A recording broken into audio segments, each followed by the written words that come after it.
What's up, Pool Chasers? Thanks for hanging out with us today. I just want to go over a few things here before the episode. We will be attending the Western Pool and Spa Show, which is March 21st through 23rd in Long Beach, California. So we will be with our good friends Jobber there at booth 535. So please come hang out with us, and we're super excited to see you all there. Also, this episode is with Chris Marcano. He will be teaching a class there called Algae, Why We Get It, How We Get Rid of It, and the Truth About CYA. That is Thursday evening between 4 p.m. and 5:45, so check that out if you're there. And I just wanted to say one more time, guys, if you have not checked out the Patreon page, please do so. That's patreon.com/poolchasers. If the podcast has brought you any value, please take the time to look at it, and if you could donate, we would truly appreciate it. It would definitely help us with production costs, travel costs, event costs, things like that. We really want to bring you guys the best content possible, and we need a little bit of help to do that sometimes. A few things you get when you become a Patreon: you get access to episodes early. You also get access to bonus episodes we release on there, and you get to be a part of the Patreon wall, which is in the studio. That's going to come out here shortly soon with all the pictures on it, banner. You get to spend time with us in the studio at every recording, so it's really cool for us to see you guys up there. So thank you for the support. Again, that's patreon.com/poolchasers, and a lot of you have reached out to us, asked us how you could help. This is it. So please take the time to do so if possible. And if you can take a time to rate and review us on Apple Podcasts, we want to hear your opinion. We want to hear what you think about the podcast, so we'd appreciate that. And check out the Facebook group if you have not yet. It is amazing in there. Everybody is sharing so much information and being so positive. We're truly proud of you guys. So we hope you enjoy this episode. Hey, this is Mark Uberecken with Unified Pool Solutions out of Katy, Texas. You're listening to Pool Chasers Podcast.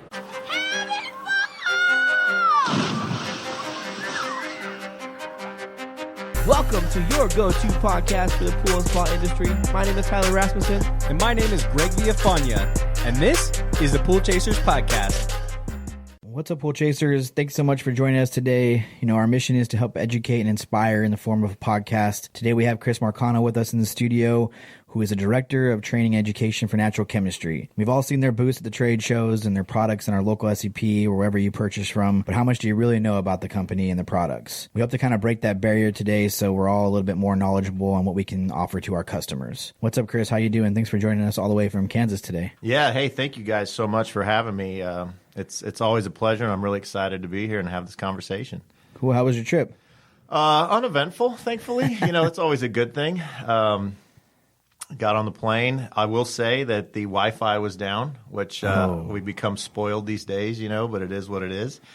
And it's funny, too, because you realize how, as just a society, we've become so dependent on those electronics and things that a little inconvenience like 2 hours of no Wi-Fi really gets in your kitchen, I guess you got to just try to sleep through it. Yep, it's funny how spoiled we become and how dependent we are. And it's kind of unfortunate because there's like those opportunities, like being in a car or being on an airplane where you're like, yeah, I'm going to get some work done. All I need is a little Wi-Fi and I'll be able to crank out some work for the next couple hours. And then it's down. It's like, what do I do? Yeah. Especially you're even screwed if you forgot to download, some movies or books or whatever. It's for sure. Dang. Sure. And that always sounds like such a great idea because I fly almost every week, and it always, like, I get on, I have an idea in my head, and I'm like, I'm going to do this, I'm going to do that. And then I just go down some rabbit hole of weirdness on YouTube where I'm like looking into some concept about water, reclamation or preservation or something that's kind of abstractly attached to our industry. And then the next thing you know, it's 3 hours later, I know less about the subject than I started. I have more questions than I started. But hey, it's a good way to kill time on a flight. Awesome. Cool. Can you kind of just explain to our listeners what natural chemistry is and NC brands? Yeah, we are a specialty chemical company. We're the number one specialty chemical company, which I don't want to brag about it, but we do. Sure, sounds like you're bragging about it. I can brag a little bit. I don't want to toot my own horn, but toot toot. So what we've really been able to accomplish over the years, and we started in '89. We've been around for a while, but we were founded by a guy who had a pretty clear-cut vision. He was real committed to doing what he did in effort to kind of, I wouldn't say grow the brand because this is a business and we're all, we're in it to make money, but he really wanted to help people and he didn't do it for money. He was very wealthy from his career before. I think honestly he was one of those entrepreneurial types that was just bored, and he had a great way to bring some value to an industry that he was an outsider in, but he kind of realized it and he took some things forward. But he did it kind of one pool at a time, and he didn't really have your typical entrepreneurial hunter approach, like a real businessman. He was more of a farmer type of approach. What he did was he made some stuff that made operating and maintaining a pool easier and more healthy. And really that's kind of the foundation or the core technologies and ideals that we built the whole platform that is natural chemistry, SeaKlear, green to clean yellow out coral seas, what makes the whole NC Brands family. So we'll jump more into that history about you guys in a little bit later in the podcast. It's an interesting story. Yeah, for sure. So you're also on several boards, correct? And you just recently won the APSP Fellowship Award? I do. I think it's really important to volunteer. I'm sure we'll get into it, but this industry has kind of a cyclical pattern of resources, and I'm using air quotes here for all I'm explaining what I'm doing with my hands. Yeah. For all the helping that happens and the progress that happens in this industry. It's kind of cyclical. So, and it's, to be honest, I think a lot of it, and this is coming from a manufacturer, a lot of it's kind of got a bias or an agenda to sell products. And I understand that's just in any industry really. But what I've been committed to, and I kind of take this from the founding kind of principles of natural chemistry, was you've got to go kind of walk the walk, talk the talk, and back it up. So I've been fortunate to be green lighted to do a lot of volunteer work within the industry. I sit on I'm on the APSP Board of Education, the APSP Board of Regents, which is kind of dissolved and channeled more into the Board of Education. I do committee work with NESPA on the East Coast, which is a great organization, very involved with the Atlantic City show and their education track there, which is tip top. But I'm on a winterization task force trying to figure out this issue that they're having out there with newer plaster constructions of this mystery scale that's occurring in cold water areas, specifically like Philadelphia, New Jersey, Long Island, the Hamptons, areas like that. So it's this weird mystery, but I'm on a task force with that. So several different things. I also am on the marketing committee and educational committee and technical committee for the NPC. So again, it's rewarding work from where I sit because you're out there learning, and that's something I try to do every day. And you're also being able to help kind of cross over some of these circles and groups and bastions of information and knowledge that are within our industry that just aren't being shared. We're really bad about sharing communal beneficial information in our industry. So I agree. So the committee work's very satisfying to me, and I try to I'll be honest, like I said, I'm very fortunate to be green-lighted by the money bosses with my company to be able to do this, because it really doesn't do anything directly for us in our bottom line, but it does because it's relationships, it's educating, and that ultimately translates to success, in my opinion. Yeah, investing in the community and the education and all that stuff. That's huge. So you won the APSP Fellowship Award. Oh, yeah. Was that in 2015? Or was that 14 maybe? 14? Yeah, and it wasn't just me. It's a group, but basically a few people every year are nominated for it, and then there's a vetting process. And I'm really flattered. I hate talking about myself. I'm getting uncomfortable, but I'm trying not to tap either. No, you're good. But it was really it was a big honor. I was very flattered to receive it. But it's a group of people, and I think Greg Garrett, who you just talked to, also received it just recently. He just won it this year, yeah. Yep. And so basically, you get nominated. I think you have to be nominated by two different individuals and aren't connected. And then there's a vetting process, and you have to be, a volunteer. You have to have so many, certifications and whatnot. But there's a process there. But the bottom line, I equate it to,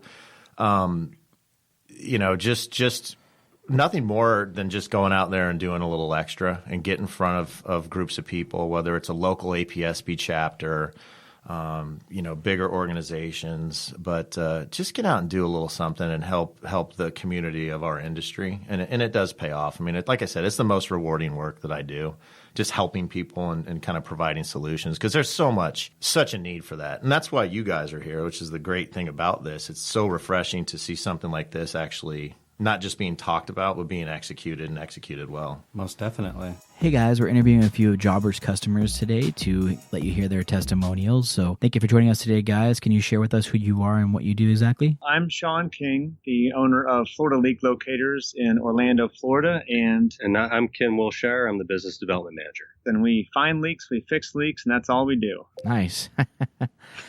Have you seen your business grow since using Jobber? Well, literally seen it grow in 3 times over. So from the time that I took the company over, in a matter of over 4 years, it's tripled in size. So that's tripled in size, and I should say that's from a revenue standpoint, but not tripled in size from personnel. So it's been great being able to then use the best practices in the office for our office personnel, not having to, being able to scale the business, but also as we bring and train new technicians to do that and to be very efficient with it and grow in a slow but yet manageable manner. Well, there you go. We could not have said it better ourselves. So if you guys want to check out a software solution for your business, please go to getjobber.com/pool chasers. That's getjobber.com/pool chasers. If you go to that website, you can get a 14-day free trial as well as 20% off your first 6 months. So it's a great deal. Check it out. So let's get to know Chris a little bit more. Yes. So you're from Kansas. Did you grow up in Kansas? Yeah, I'm actually I'm from a small town in Kansas, southeast Kansas, called Fort Scott. I live in Kansas City now. Fort Scott's about 90 minutes straight south from there. But I grew up it was a small, it was awesome. I mean, it was a small community, a lot of farms, really, really good, simple, honest people, hard work ethic, a lot of farmers.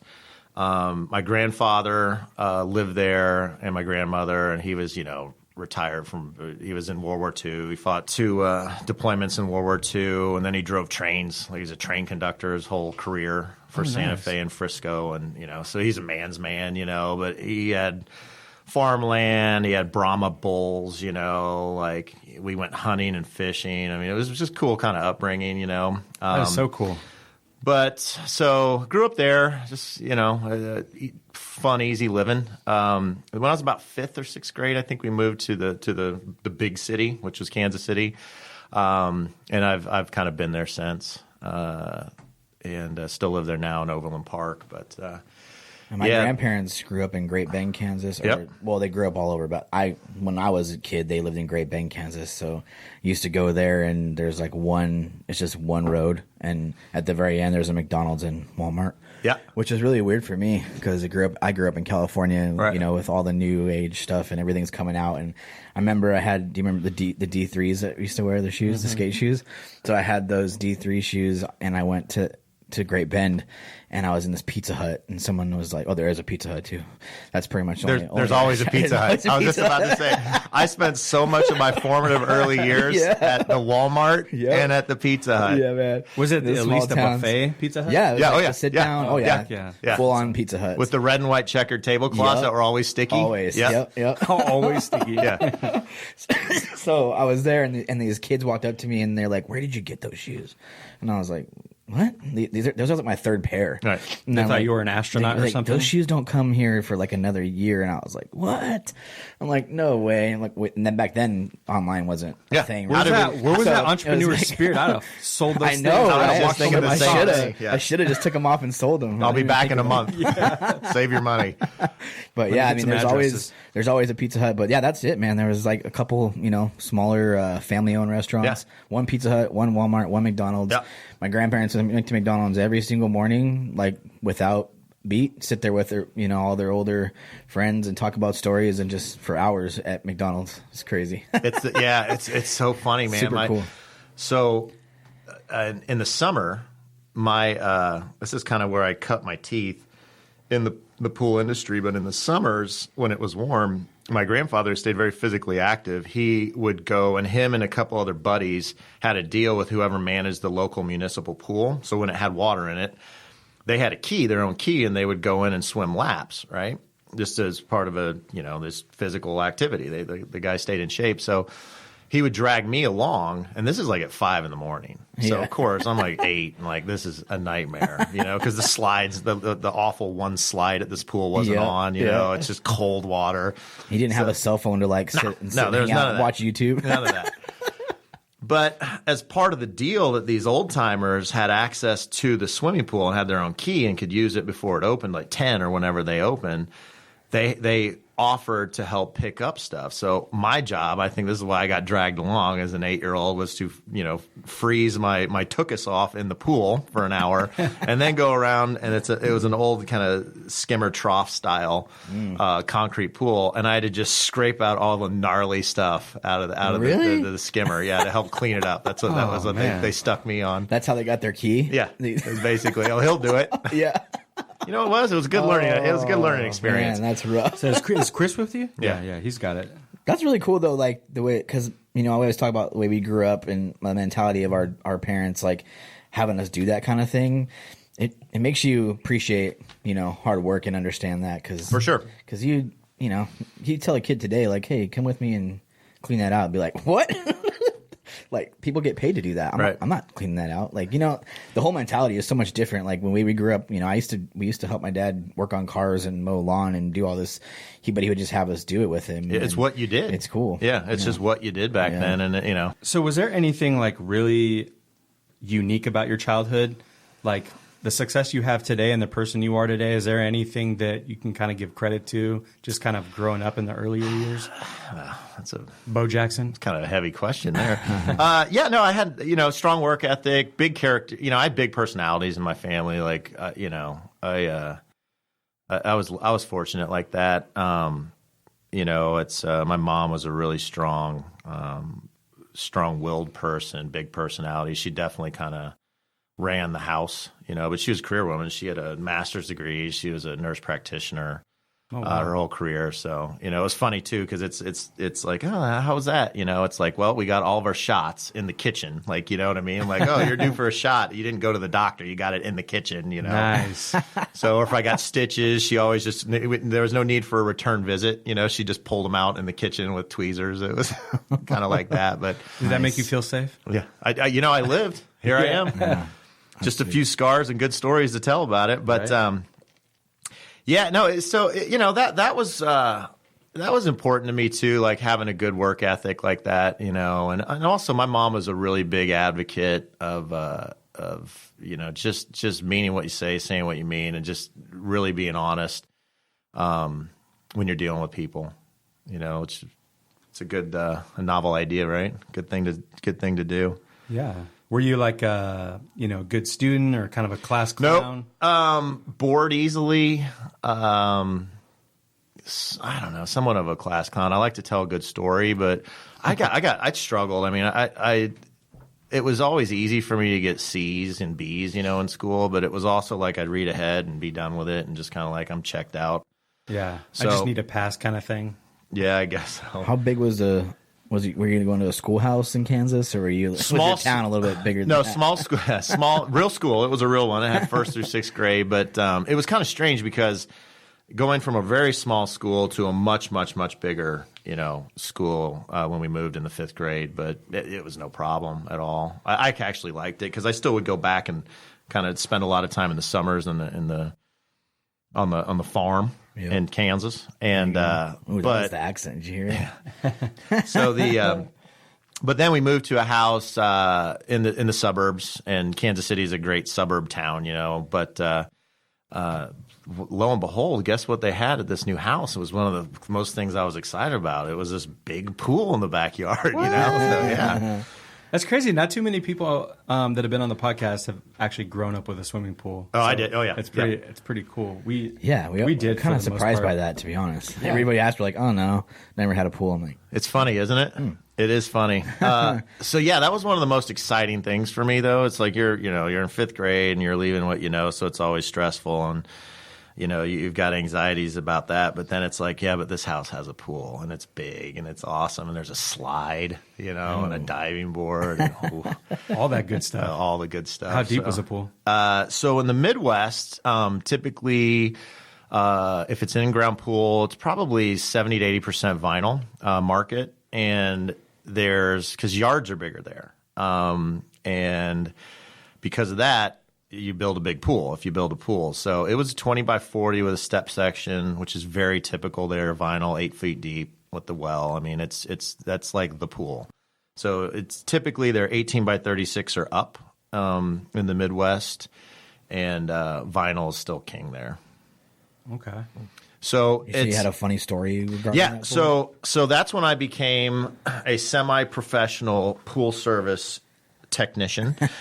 So I was given a choice of, well, you can either when it's needed in the summers, you can either mow the yard, which we had a pretty big yard, and this wasn't a rider. Yeah, no riders. It was kind of like a one-wheeled self-propelled job, an old snapper. Yeah. So you can either mow the yard and edge, with the weed eater, or you can clean the pool. And I was like, dude, that's a no-brainer. The pool is fun, right? And I've always kind of held on to this very simplistic idea, call it naivete, at the time. But I was like, this big, awesome thing, this new thing in my world is fun, right? Yeah. So of course I'm picking that. So I quickly realized the error of my ways, and I made a huge mistake because also living in the Midwest, we've got a lot of agriculture, a lot of trees, a lot of stuff, right? And when you have a pool that is that big, you get stuff that falls into it on a pretty large scale. So basically, we never figured out how to use the creepy crawly that came with the pool, so that got tossed, and I became the cleaner, of course. But you would have to very, very, very slowly, because the type of material that the silts kind of fall out that would gather on the swimming pool, you'd very slowly have to vacuum it out with one of those those Hayward triangular backheads. And the thing is, though, if you went... Oh, because it's a vinyl pool. You have to use those like the brush ones, bristles, right? Yeah. And it's so unforgiving because the stuff doesn't. If you look at a vinyl surface, it's smooth, obviously. Unlike your plaster and different aggregate surfaces, where things kind of have a little more stick-to-itiveness to them. So when you're doing the vinyl with that particular vac, if you go just a tiny bit too quick, it just poofs everything up, right? And then you're like, oh, and then you have to pull it out and wait till it settles again. Or move to the other side of the pool. Yeah. Oh, yeah.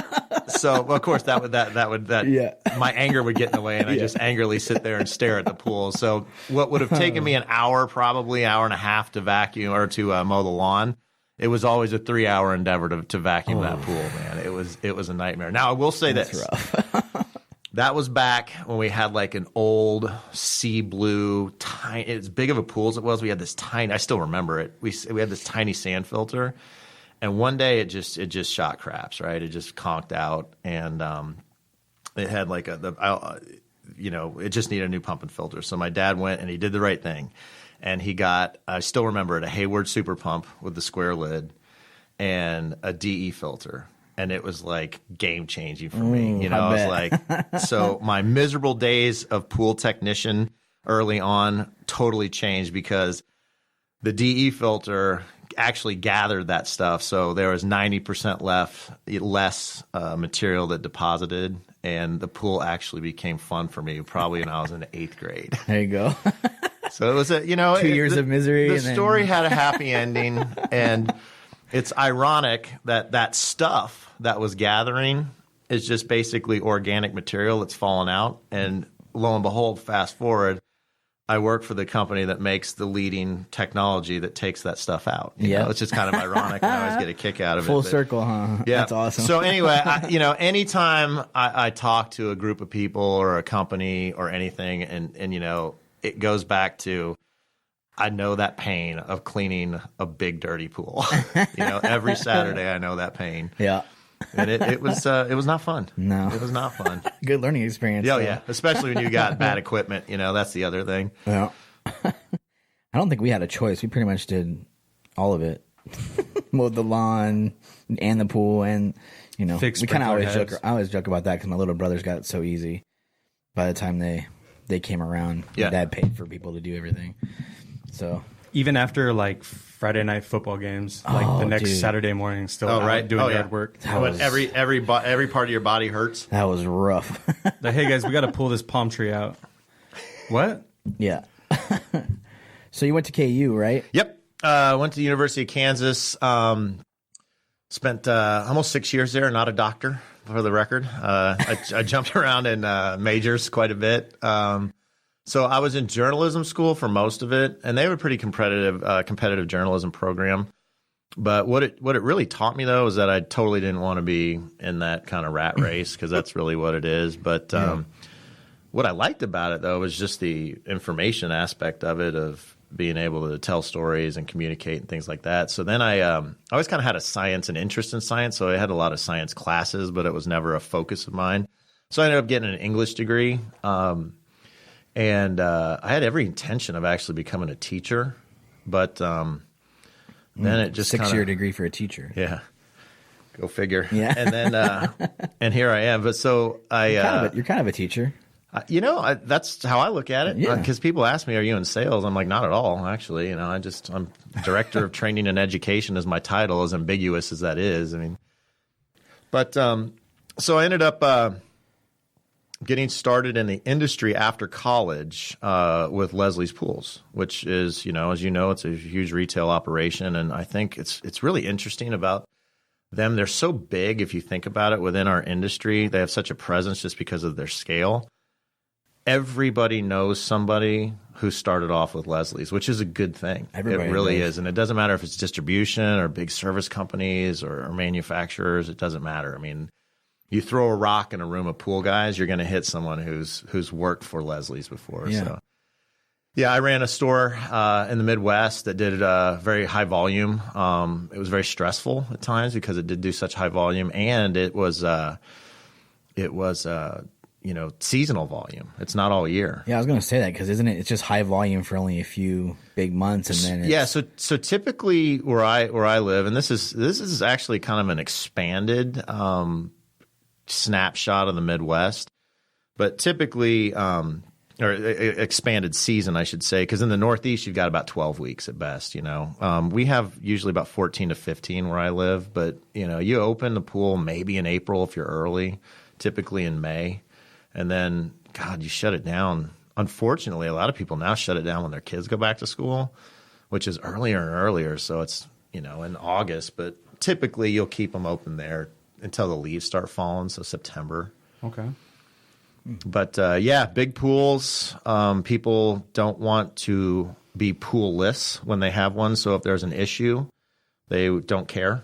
They walk in and say, "Hey, my pool's green, my pool's cloudy. Here's my credit card. Give me what I need to fix it." Right. And you better fix it, or they're not coming back. Because they're not going to miss for 2 weeks with a problem pool. So even 2 days. Yeah, it's unique there in the winterizing markets, as opposed to areas like here where you just don't, you kind of have a slow season or a sleepy season for the pool, but it's never really put away. Yeah. So, you have to be aware of that, because every area is so different when it comes to our industry and what we're dealing with. Is there a lot of service and repair companies out there? There are. But it's not like here, or it's not like in Florida or California. It's just different. So there's typically more multifaceted businesses. So they'll have a building portion of the business, and then they'll have a service extension, a service side of that as well, or a retail store that offers service or something like that. It's probably more multifaceted. Yeah, and they'll get creative in the winter too.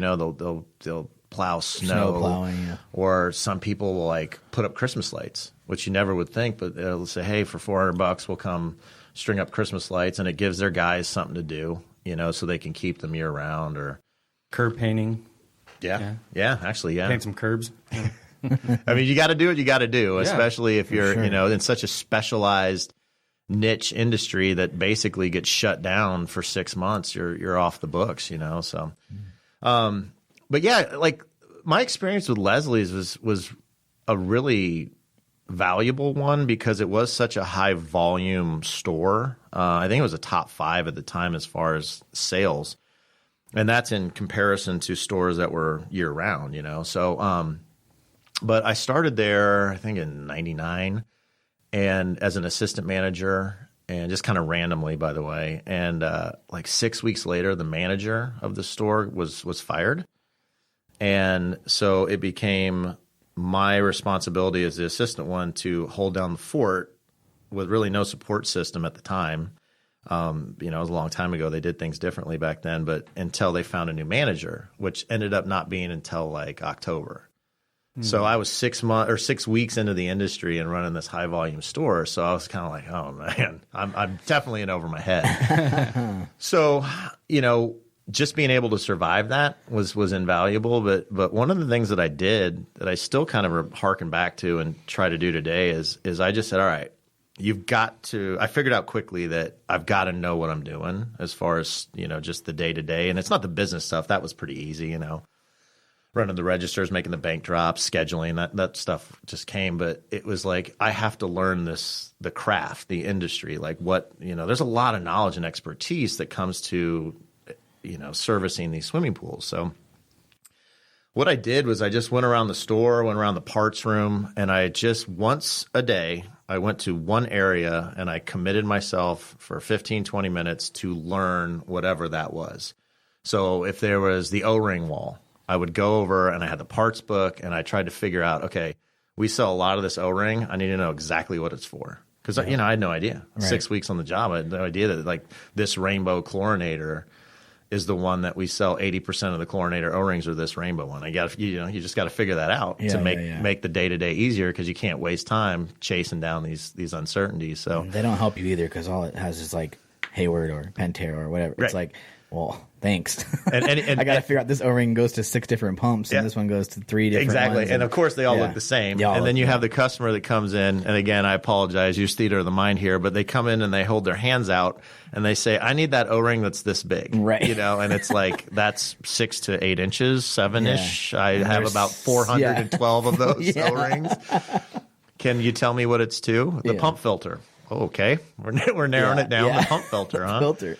Is it the pump or the filter? Yes. You know, so I've always said that too when it comes to retailers, when you're doing water tests or you're dealing with equipment, like, you've got to really almost be like a CSI investigator, because you get, you know, I say the half truth, like they're trying to be deceptive, which they're not. They just don't know. Yeah. They don't know what they have. They just know, you know, when it's working and when it's not working. So, my favorite's like, I emptied the filter on the side of the pool. I'm like, the filter, huh? You mean the skimmer basket? Yeah, the filter. Oh, yep. Okay. Yep. Cool. Yep. And here we go. You know, and then you have the proverbial stories, and, you know, I'm sure some of it's urban legend, but I know for a fact firsthand that this has happened when a 12-pack of shock was sold to a person, and the person came back in and said, I don't think this stuff's right, you know, because I put in the four packs like you told me to, and nothing's changed. You try to figure it out, and it turns out the person actually never opened the packs. They just threw them into the pool, and they were still floating in the pool. You know, so you just, man, it's not a hot pocket, man. You gotta. Oh, dude, that is rough. That actually happened. I know. So there's that. You know, I had just the little funny stories. We had a guy come in one time and exploded his. He had an old just chlorine floater, you know, erosion type, the blue on the top, white triangular bottom one, and he filled it to the rim with cal hypo, and it had just like 7 years of trichlor residue in there, and threw it in the pool, and that exploded, and that was a good time, because he tried to blame us for that. Like, no one ever told you to do that, sir. Right. That was your own Put bad all the idea. cal hypo in the floater with the chlorine trichlor tablets. So, you know, you just run into things like that. But one thing that really did was made me appreciate, you know, working on your craft and knowing what you're doing in this industry. Because there's so much stuff, man. And it's really difficult to kind of be a master of it all. And there's very few people within this industry, and I'm definitely not one of them. But, you know, you kind of want to be a jack of all trades and be able to be helpful to anybody. At least that's my goal. But going back to that idea of me just staring at the wall and learning, you know, 3 feet of whatever we had in this retail store to help me better, you know, service these people. I still kind of hold on to that today, because you can never take for granted anything as far as what you know. And I still try to, there's so much to learn. So I do still try to learn something new every day, whether it's from within our industry, whether it's from a conversation I had on a customer service call, or with another manufacturer on a committee, or whatever, a conversation like this. It's like you have to constantly be learning and refining that craft to just stay ahead of the game. You know, you really do. 100%. Well, good stories about you. Hey, Pool Chasers, we hope you're enjoying this episode so far. We'll jump right back into it in a minute. We are very proud to announce that Jandy has come on as a supporter of the podcast. It's a true honor for us that they have chosen to believe in us and the Pool Chasers community. Their support will help us in our efforts to bring you better content and our mission to help make this the best industry it can possibly be. Yes, their dedication to the businesses that make up our industry align very well with our vision here at Pool Chasers, and we are super excited to have their support. With their recent quitting the internet policy, which went into effect January 1st, they're taking a firm stance to support our industry. They have pulled over 400 SKUs offline, and as of January 1, no manufacturer's warranty will be provided if the product is purchased online. They've even put a team in place which monitors the web 24/7 to help ensure that the details of the policy are being followed. We think this policy is a great step forward for our industry and are so glad that a company has taken a stand for service guys and gals out there. So if you haven't heard episode 31 yet, please go listen to it to find out more information, or go to jandy.com/buildstrong.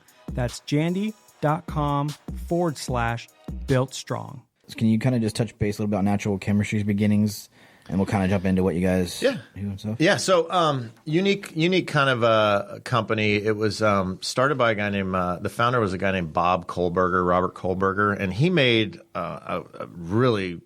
he had a very successful career as a chemical engineer for Union Carbide, which is owned by I think Dow, and they're in like everything, right? There's one of those giant companies that you never hear about, but they're involved with everything. And so he had a very successful career there. But one of the things that they're involved with that he was particularly, or the arena that he worked in, was like mining and drilling. So as part of that, he learned about the capabilities of enzyme products, because they were actually used in an effort to break down some impurities when they're drilling for oil. And when you drill for oil, like what comes up, most of it's unusable, and you have to let it separate out, and there's a whole process. But they figured out that this like decomposing organic material, you can kind of speed up the cleanup process by using some of these enzyme products, right? So he had a very thorough understanding of how powerful these things are. And anyway, he went on, had his career, made his money, didn't have to work again. But I honestly think probably in his early 50s, he was just bored. He lived in Manhattan, New York, and had a great life, had an awesome boat, just living it, traveled all the time. But that just wasn't like his way. So he always kind of went back to figure out, at least the way he told the story, was like, I've got to find something that I can improve with the power of this enzyme formulation that I came up with in my other endeavor. So he looked at a bunch of different industries and needs. He was looking for needs first, and he kind of haphazardly stumbled into recreational water. And long story longer, he realized how beneficial this single kind of formulation of his proprietary or his patented enzyme formula was from this other industry in recreational water, and that's what started it all. And it's pretty interesting how he did it too, because it wasn't your traditional sales approach. He would just get on a plane and go and have conversations randomly, make appointments, but he'd go to a market. He'd go to Cleveland, Ohio, and he'd say, okay, here's the what I can find in the yellow pages back then. This is in 89, 90. I'm going to find these retailers, and I'm going to go to these retail stores. I'm going to introduce myself, tell them about this technology. But then he wouldn't try to sell them anything. What he would do is say, what is a pool that you're having a problem with right now? And they would tell him, and he'd say, okay. And he'd qualify it, of course, but he would say, I'm going to follow up with you. I'm going to send you some product. I want you to follow these instructions that are listed with the product, and I'm going to fix this pool for you. And that was kind of his whole mantra. And he hired one employee who's still with us, named Ralph Gomez. And so while he would do that, he would call back to the office and have Ralph facilitate the shipment and send the stuff. And I mean, this was such a small operation back then. When he did that, they'd make 20 gallons of it, and send it out in unmarked bottles with like printed off just a sheet of paper in a box that tells you like, add 4 ounces of this, wait 12 hours, whatever it was. But that's how Bob grew the business into the number one specialty line that we are today. It was literally one pool at a time. And we've kind of really kept that that whole practice in place by saying, hey, give us your screwed up pools. I got a catalog that I can talk about all day like any other manufacturer's rep and show you pretty pictures with the pretty model that's, sitting by the vanishing edge pool. But at the end of the day, that doesn't really mean anything if you think about it. No knock on anybody's marketing because ours has the same stuff on it, but at the end of the day, it's really, can we help you, whether you're a retailer, a service professional, a homeowner, maintain and operate a cleaner, safer, better pool kind of proactively. So, that's how it started. We really had 2 patented areas that were proprietary to us, which were our broad spectrum enzymes, which we're going to get into in much more detail.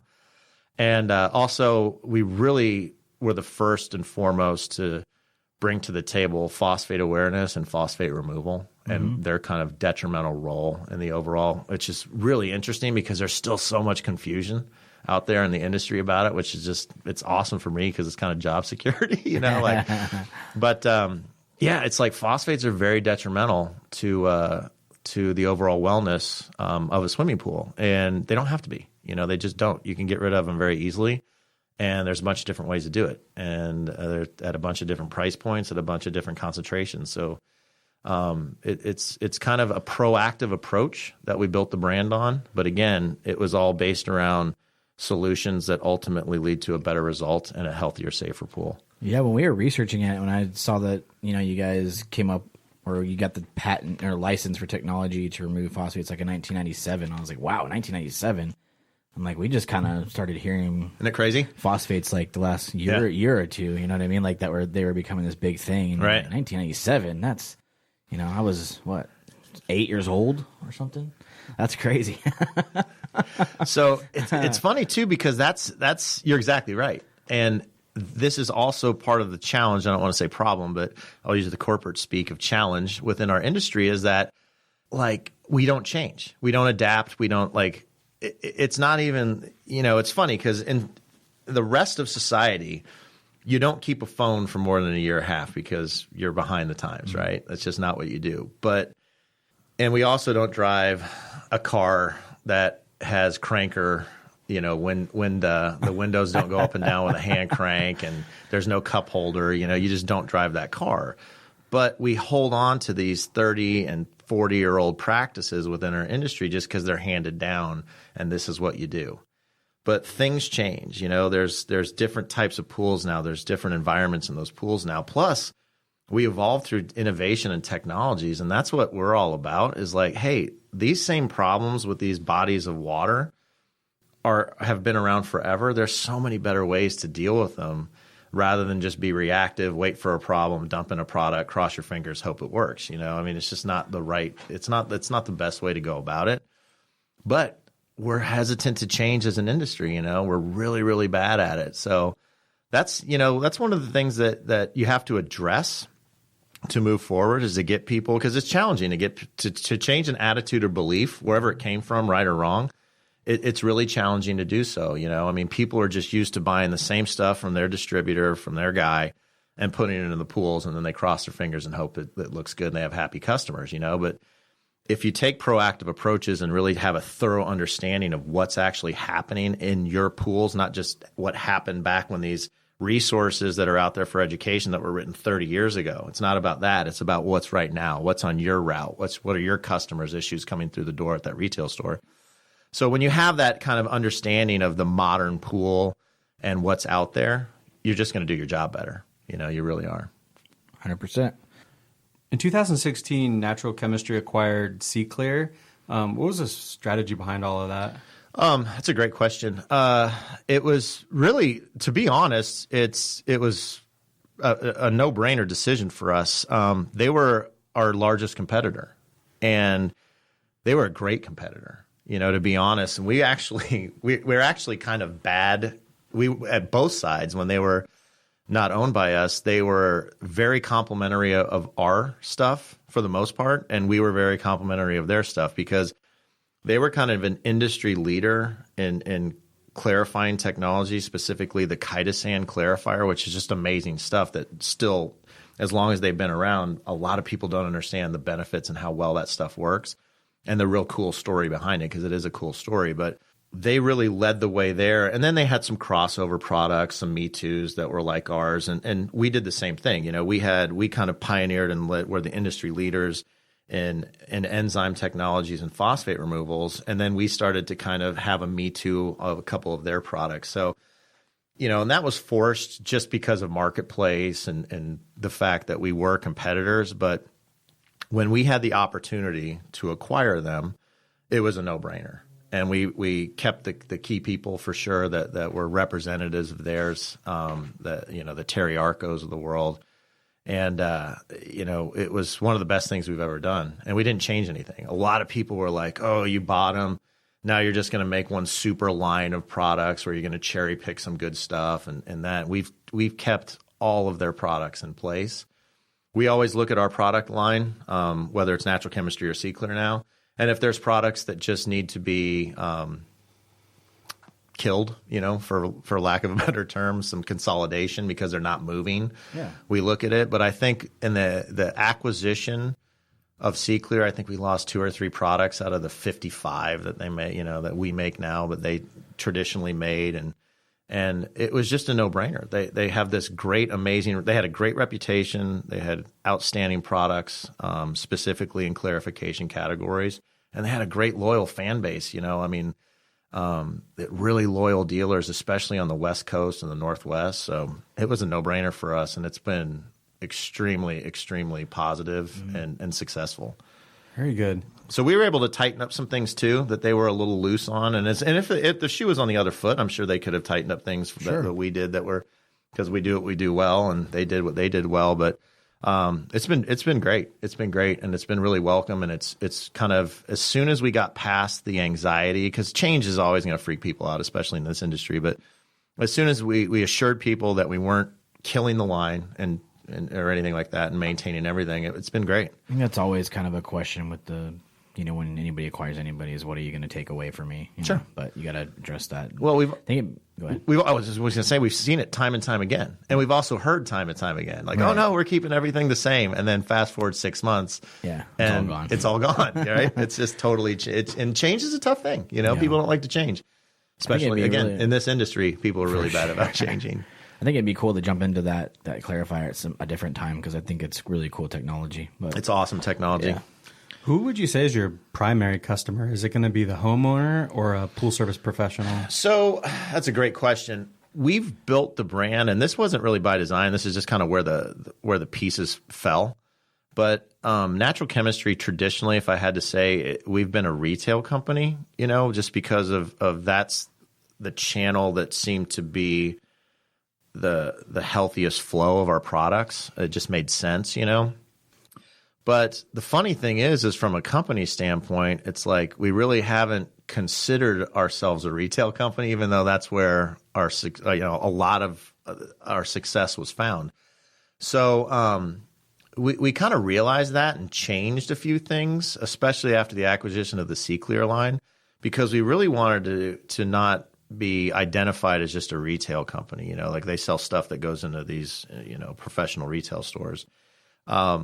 So what we did is we took our proven technologies and kind of made a whole line called the Pro Series that was specifically targeted and made for and marketed to and marketed for the trade professionals, service companies.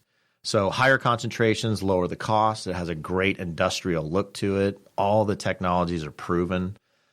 They just, bottom line is they just work. And we also kicked that off with a free truck giveaway. We gave away a Ford F-150 as part of a promotion for that. Like 2 years ago, a guy in California won it. Oh, wow. Yeah, it was pretty cool, actually. That's cool. Yeah, the story was, too, the guy's like, your typical kind of one-man operation from what I understand, and his truck wasn't in good shape that he had, and just, stress. And probably changed his life. That's cool. Oh, for sure. For sure. So, but yeah, we had we have a retail presence for sure. We don't really market towards end homeowners though. It's just how we've grown the business and how the business has grown, but we're definitely getting towards or really focused on partnering with the service side of things and the trade. Well, Greg and I were talking yesterday when when he does pool service bids for people, like everybody has a bottle of faucet-free. Mm-hmm. It's like every customer you're seeing like, oh yeah, I kind of use this stuff, and it's like always faucet-free. 100%. They swear by it, and and it must work because a lot of them will be like, yeah, this is all I ever needed. I didn't do anything else. Like I just added this. I didn't have to do a filter clean or anything like that. I'm like, well, you're supposed to, but because it's not doing it. It can't do everything, right. But well, you heard it here today on Pool Chasers. Just drop it in. Does everything. That's right. You don't need to skim, brush, empty baskets, lube O-rings. You just dump this in, you're good. So, again, it goes back to, the issues that habitually arise and plague these pools. A lot of them are systemic. And when you get down to the root cause and you don't really look at it like, oh, I have a symptom, I'm going to add a Band-Aid product, and then the symptom's going to go away for a while. But if you get to the root cause of the problem and thoroughly understand that and the environment of that body of water, you can have essentially a guaranteed pool, and that's like from a marketing standpoint for service professionals, and we encourage this. It's like put together a proactive program that guarantees that your customers won't get algae, and just give them an algae-free guarantee. Because you can do it all day long, you just have to understand and know the symptom or know the conditions of the water and maintain them there. But it's very easy to do, and it's a lot of people get freaked out by that, But when you understand it, it's very easy to do, and you're on cruise control because you're walking into that backyard, or your employees are walking in that backyard, and they're not doing that as they reach and unlock the gate and they walk in. They're not kind of doing that little saying a prayer like, what am I walking in? Yeah, what am I walking into today? How's it going to look? It's you can get really predictable results when you take out these common pollutants that are plaguing our water. So, yeah, that reason I say that is because I've seen obviously phosphate forever at Leslie's in their home. So, but I think it's kind of really cool that you guys created a Pro Series line. I do have to say, I think it, I didn't really know too much about it, to be honest, until recently. So, but I don't know when it came out. But I mean, there's definitely cool that you guys made like higher, bigger bottles and bigger concentrates of the same similar product, because a lot of times when people market to us or service-based industries, they're like, oh yeah, I got this little product, and it's like this tiny little bottle of, and you're like, well, cool, I need 400 of those, right? So but it's kind of cool you guys made larger quantities of that product for the service professional. Yeah, and there's different, and there was a lot of thought put into it and a lot of research put into it too to kind of know what that area of our industry desired, and also there's something too that's saying, okay, do I necessarily as a service professional want to have the exact same bottle that I'm adding to the pool as something that a homeowner can go to? Yeah. And especially the mass. Like, let's talk about, that's why specialty chemicals and again, there's a bunch of good specialty manufacturers out there. But one thing we've really, really pointed out to service trade professionals is differentiate yourself from the mass. Like, you do not want to put in anything, in my opinion, from a business standpoint. You don't want to be using the same stuff they can get at Walmart, or Home Depot. Why would you? Right. Just don't do that. Like, you're the professional. You've got the good stuff that they can't get. That's at least the image you want to convey. Yeah. And it's like I've got a service that comes twice a year in my house and sprays for like termites and spiders and stuff, right? And of course, I could go to the hardware store and buy the ortho stuff that's industrial strength, but I don't want to, because I have this idea in my head that this person has the good stuff, the good stuff, and they know what they're doing, Yeah. So if I saw them pouring around the foundation of my house the same ortho that I could buy at the store, I would not have that service anymore, you know, because it's like, well, hell, I could do that myself for a lot cheaper. Yeah. So it's just one of those things where to equip that side of the industry with the best possible concentrations and formulations to do these jobs, I think is pretty powerful. And it is a newer thing, so as far as the Pro Series, our whole thing, it's 2 years. So yeah, it's cool. Yeah. That's one of my favorite things to counteract with customers is like, oh, I can buy tabs from Home Depot for $50. I'm like, oh man, let's get into this, because let's read the labels and look at the percentages, and like I like debating that with customers. Yeah, and it's just like it's frustrating too because they're half right. Yes, you can buy chlorine at Home Depot. Is it the same? No, it's not. But a lot of them don't want to hear that. Yeah, a lot of them don't want to hear that anyway. So you're wrong. But it's one of those things too. If you're like, well, this is an industrial strength, triple tiered phosphate remover, hypothetically, that's mixed with a broad spectrum enzyme that you cannot buy and the cool thing about the Pro Series too that we really committed to was we police it. We don't see it on any retail shelf. That's one thing that we don't do. This is not even available. We kind of stand on that and say, look, this isn't for retail stores. It's not. It makes no sense to sell this in a retail store. This is for the service professional that's using a couple of ounces. It's so much more concentrated. They get a lot more yield. But again, it's differentiating things from, say, the mass, which we don't sell to the big box stores. Mm-hmm. But you also just don't want to get in that rat race of like, well, okay, shock is shock, tabs are tabs, algicide's algicide. Because that's just not true. It's also kind of the mud. You don't want to have to be in that debate with your customers. You just don't have to. So where exactly is natural chemistry at today? We're always looking to get better and innovate. That's really, and I know that's kind of a cliche thing to say, but we are thinking of really kind of disruptive approaches and technologies to bring to the table. And disruptive, in my opinion, is a good thing. It's kind of like the phone. I use phones as an analogy a lot, but it's like the phone without buttons was disruptive, but look at it now, Everybody at first, when that first iPhone came out, they're like, I didn't have any buttons. But that's what we do now. So disruptive is a good thing. We've got a bunch of stuff that I'm really excited about that we'll probably get out. We're still testing and vetting some things, but we'll probably get out this time next year, I'm thinking. But it'll make handling chemicals like easier than ever and applying them easier than ever. I can't say too much just because it's still not official yet, but we've acquired a company though that makes dissolvable films. So we're really excited just about what the potential that has, So just imagine hypothetically being able to throw in, and if you have to oxidize a swimming pool, whether it's non-chlorine shock or a chlorine-based shock, throwing in a color coded package that you can just drop right in and then at time release dissolve, hypothetically. Right. It'd be pretty cool. And you can handle it without having gloves. You can put it on your pants and it's not going to bleach out your shorts because it's sealed. But as soon as it hits the water, it's going to dissolve. Like a laundry detergent air pack. pod. Like a pod. Don't eat them. Don't eat the pods. Don't eat the pool pod. So that's one of the things too that But it's like quantity control too. Mm-hmm. Yeah. You know what I mean? There's no wastage. You would know like look, I'm not putting, you know how it is. It's you have an employee that's like, oh, I throw 4 scoops in every pool. It's like, well, you only need to do 2.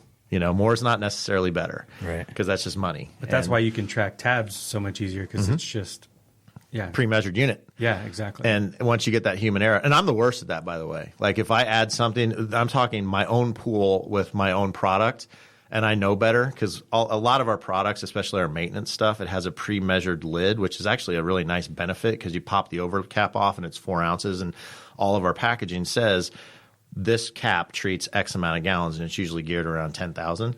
So it makes it easy, right? And to this day, I'm still disregard it, and I glug, and I just kind of have it. And I'm the worst at I don't practice what I preach, but it's just human nature that you do that. But if I had, I'll tell you what right now, if I had, a pre-dissolved, pre-measured packet, I wouldn't throw in more because that's just wasteful. Right. So they should do that with chocolate milk.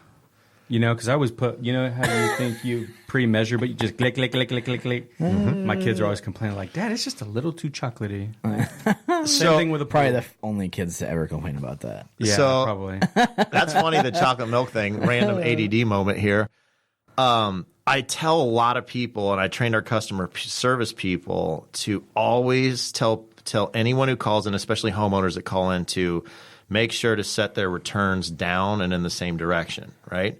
Because so many people in this industry put their returns up because they like to see that water moving and all that. But When you do that, if you think about it, you get fluctuating water temperature up top as opposed to what's in the pool. And you get what's called microclimates. So you get basically two bodies of water that are just sitting on top of one another. So when you kind of point them down and all in the same direction, you get an actual proper convection current, or the water's moving, temperature's rising, and diffusing out the top. So you get a much better mixed body of water. But the analogy I always use is chocolate milk. No one puts the chocolate milk into the milk and then takes a spoon and just stirs the very top, right? You put that thing down on the bottom and start clanking it on the sides and everything. Yeah, that's how to do it. You stir it from the bottom up. And when you explain that to somebody, they're like, oh, yeah, I get it. Because you can tell them, like, put your returns down at a 45-degree angle all in the right direction, and then just kind of glow one ear out the other. But when you do the chocolate milk example, every single person I tell that to is like, I totally get it, and I'm going to change. That's so awesome. Do they ask you where they can find a giant spoon? They're like, Chris, how the spoon I have is way too small to be stirring my pool. It's like, just like Do one of those blender or the drill blenders. drill blenders. It used to crack me up. You'd see the big jumbo jack on the side of a Jack-in-the-Box truck, and it just says, like, not actual size. Oh, yeah. I'm like, dude, somebody is, it's like a legal thing. Yep. Somebody called in and said, hey, man, I just got a burger. It wasn't even close to the one. Yeah. It wasn't even close to in size as the one I saw in the semi-truck. semi-truck. It's brilliant marketing, too. Yeah. Hey, we're talking about it right now. Yeah. Dude, Jack-in-the-Box is genius. So you're saying you kind of got some new stuff. Like, what does the product research side kind of look like? How detailed is the process? I mean, it has to be pretty intense with when you're dealing with chemicals, right? So we have a production facility called Complete Packaging Services in Syracuse, New York, and we were their client, and that's where they made our stuff. And this is a huge facility. It's like literally it's on a train yard, so you can bring in train box cars into the facility itself. I mean, it's giant. But we actually ended up buying them. We went from being their customer to being the owner and operator of the facility. So it's great because with that, we had their research department. So it's a lab within a production facility, and it's outstanding. We've got great formulation chemists, very tenured ones, but as well as a few new ones that are real, out of the box thinkers that kind of like to get weird, for lack of a better term, when it comes to different treatments and products and technologies and things like that. So that's always really refreshing to get new ideas and some fresh insight on that. But we have test facilities. We've got pools located in our research lab, and our formulation lab is in New York. We've got a test pool in Florida. We got my pool now in the Midwest. We've got a couple here that we basically have control of. And that's another thing, too. There's a big difference on the chemical side of things about making a product that excels or performs in a lab in static conditions, because you can trick anything you want to in a lab. You can. And say, oh, this product takes out this much of this bad stuff. It's like, well, in that lab with that scenario, sure. But what we always try to do is get real field experience and not just put it in one pool, but put it in many pools at different locations at different times of the year, at different temperatures and different applications. Put it in the right way. Also add the stuff the wrong way. Just dump it in. If it's supposed to go in the skimmer, dump it in, see the difference, and then really kind of grade it all out and see what the stuff really does. And that guides us to our final formula whenever we make a product. So we're really committed to that. And it's not just a make it in the lab and then put it in a bottle and tell people what it might do for them. It's make it in the lab, test it, change it, and then tell them what the product actually does do out in the field. Can it be difficult sometimes for the scientists and people out in the field to kind of communicate on that? You have no idea. So I'm really glad you asked that, and that's a great question, because that is a language that I learned to have to speak, because my 2 feet are firmly planted within the industry. I do a lot of seminars. I go to a lot of pools with companies, with people. I'm poolside. I'm training people. I'm telling them about ideas and concepts and technologies. But then you have to learn a whole new set of words to go have conversations with these chemists, because they speak a different language. So one of the things that I do, and it's a good challenge, but it is challenging, is figure out what they're saying and make it in a way that it can be more digestible for our regional managers and then ultimately our dealer network, because you can never let the proverbial, it's like Office Space though. You can't let the engineers talk to the customers because it's a train wreck. It is a train wreck. So what in a scenario where the lab would say like this product works, it does this in a lab, and then you test it in a field and it doesn't kind of have the same results, like what happens in that kind of process? Do you kind of give the results back to the lab? Yep. And then and that happens a lot, to tell you the truth. I mean, it really does. It's like, well, this performs outstanding in this lab condition, Then you take it to a thing. And a lot of it has to do with flow. A lot of it has to do with water temperature. A lot of it has to do with chemistry, the effect of buffering agents. We tested it in water that didn't have cyanuric acid. Well, that has that stuff. That's kind of a prickly pear, and it affects a lot of things. So that's basically, we've got some protocols in place without giving away too much, but we get conceptually the green light and make something in the lab. Then it goes to a quasi-controlled pool-like environment that's still controlled. And then that's kind of the first layer of is this efficacious or not? And if it is, then it goes out to select things. And then we typically have a test market once that's done, and a whole process that's involved with that. So it's about a 4-layered vetting process that we make from first build to finished goods, which is, I think, about as good as it gets, because typically anybody else in the industry, from what I understand, has about a 2-step process. Did it work in the lab? Yep, let's test it in some pools. It worked. Let's make it, which is good enough. It's just we take it a little bit. We're kind of neurotic about that. That's good, especially when you're dealing with natural chemicals. Oh, man. Natural. And we had some home runs that just wouldn't work in a pool. Just wouldn't. So close. Like in a lab, it killed it. And then it was just like, but for whatever reason, it hates chlorine, or whatever, Chlorine just kills it. Yep. Yeah. It's easily, this product does an amazing job at this, but, in the presence of any halogen, it's just not going to work, and then it's like, well, every pool that has chlorine in it, it won't work. And then you're just back to the drawing board, Yeah. It's challenging, but it's a good challenge. So are you guys doing anything to kind of stay current and relevant with the new changing technologies? Staying current with the market and the customers and stuff? Yeah. Everybody wants, everything's going automation. Automation's king right now. I think still it's like 82% of new pool constructions getting chlorine generators put on them. So it's just educating, adapting, making products that complement those. Because, let's be honest. This is not pointing my fingers at anybody, but I think as professionals in this industry, we can all agree that saltwater pools have kind of been sold on a myth and a kind of a bill of goods. It's like, how many people have you heard like, oh, I don't have chemicals. I have a salt pool. I have a salt pool. We've heard it. It's a bad joke now, but it's so true. It is so true. Like, oh, this is a saltwater pool. It's like, that's great. I'm really, thank you. So, for example, we made a great product. It's been a huge success for us. It's performs amazingly in swimming pools, but it's a blend of a maintenance dose, specific formulation of a phosphate remover, as well as a specific blend of broad spectrum enzymes. But bottom line, it takes out a lot of the bad stuff that screws up a pool, right? Well, that's extremely beneficial for a saltwater pool. And it really makes that chlorine generator function extremely well. And we can get into that in a little bit, but the bottom line is that we had a really tough time getting people who had saltwater pools to buy it because they didn't think they needed a chemical or a product that was made for a regular pool. They felt special. Yeah. So, it's like, oh, well, we have so much good to bring to the table with these customers. How can we bridge this gap? So we put the exact same stuff essentially into we tweaked it some, kind of made a time release formula. But we put it together in a package and called it Saltwater Magic instead of Pool Perfect plus Phos Free. And it's a once a month edition instead of once a week. And it blew up. And all we had to do was put Saltwater Magic on there because then they felt special. Yeah. And it felt like, well, this is for me. And I'm like, this isn't for you. It's 99.4% of the same stuff. Yeah.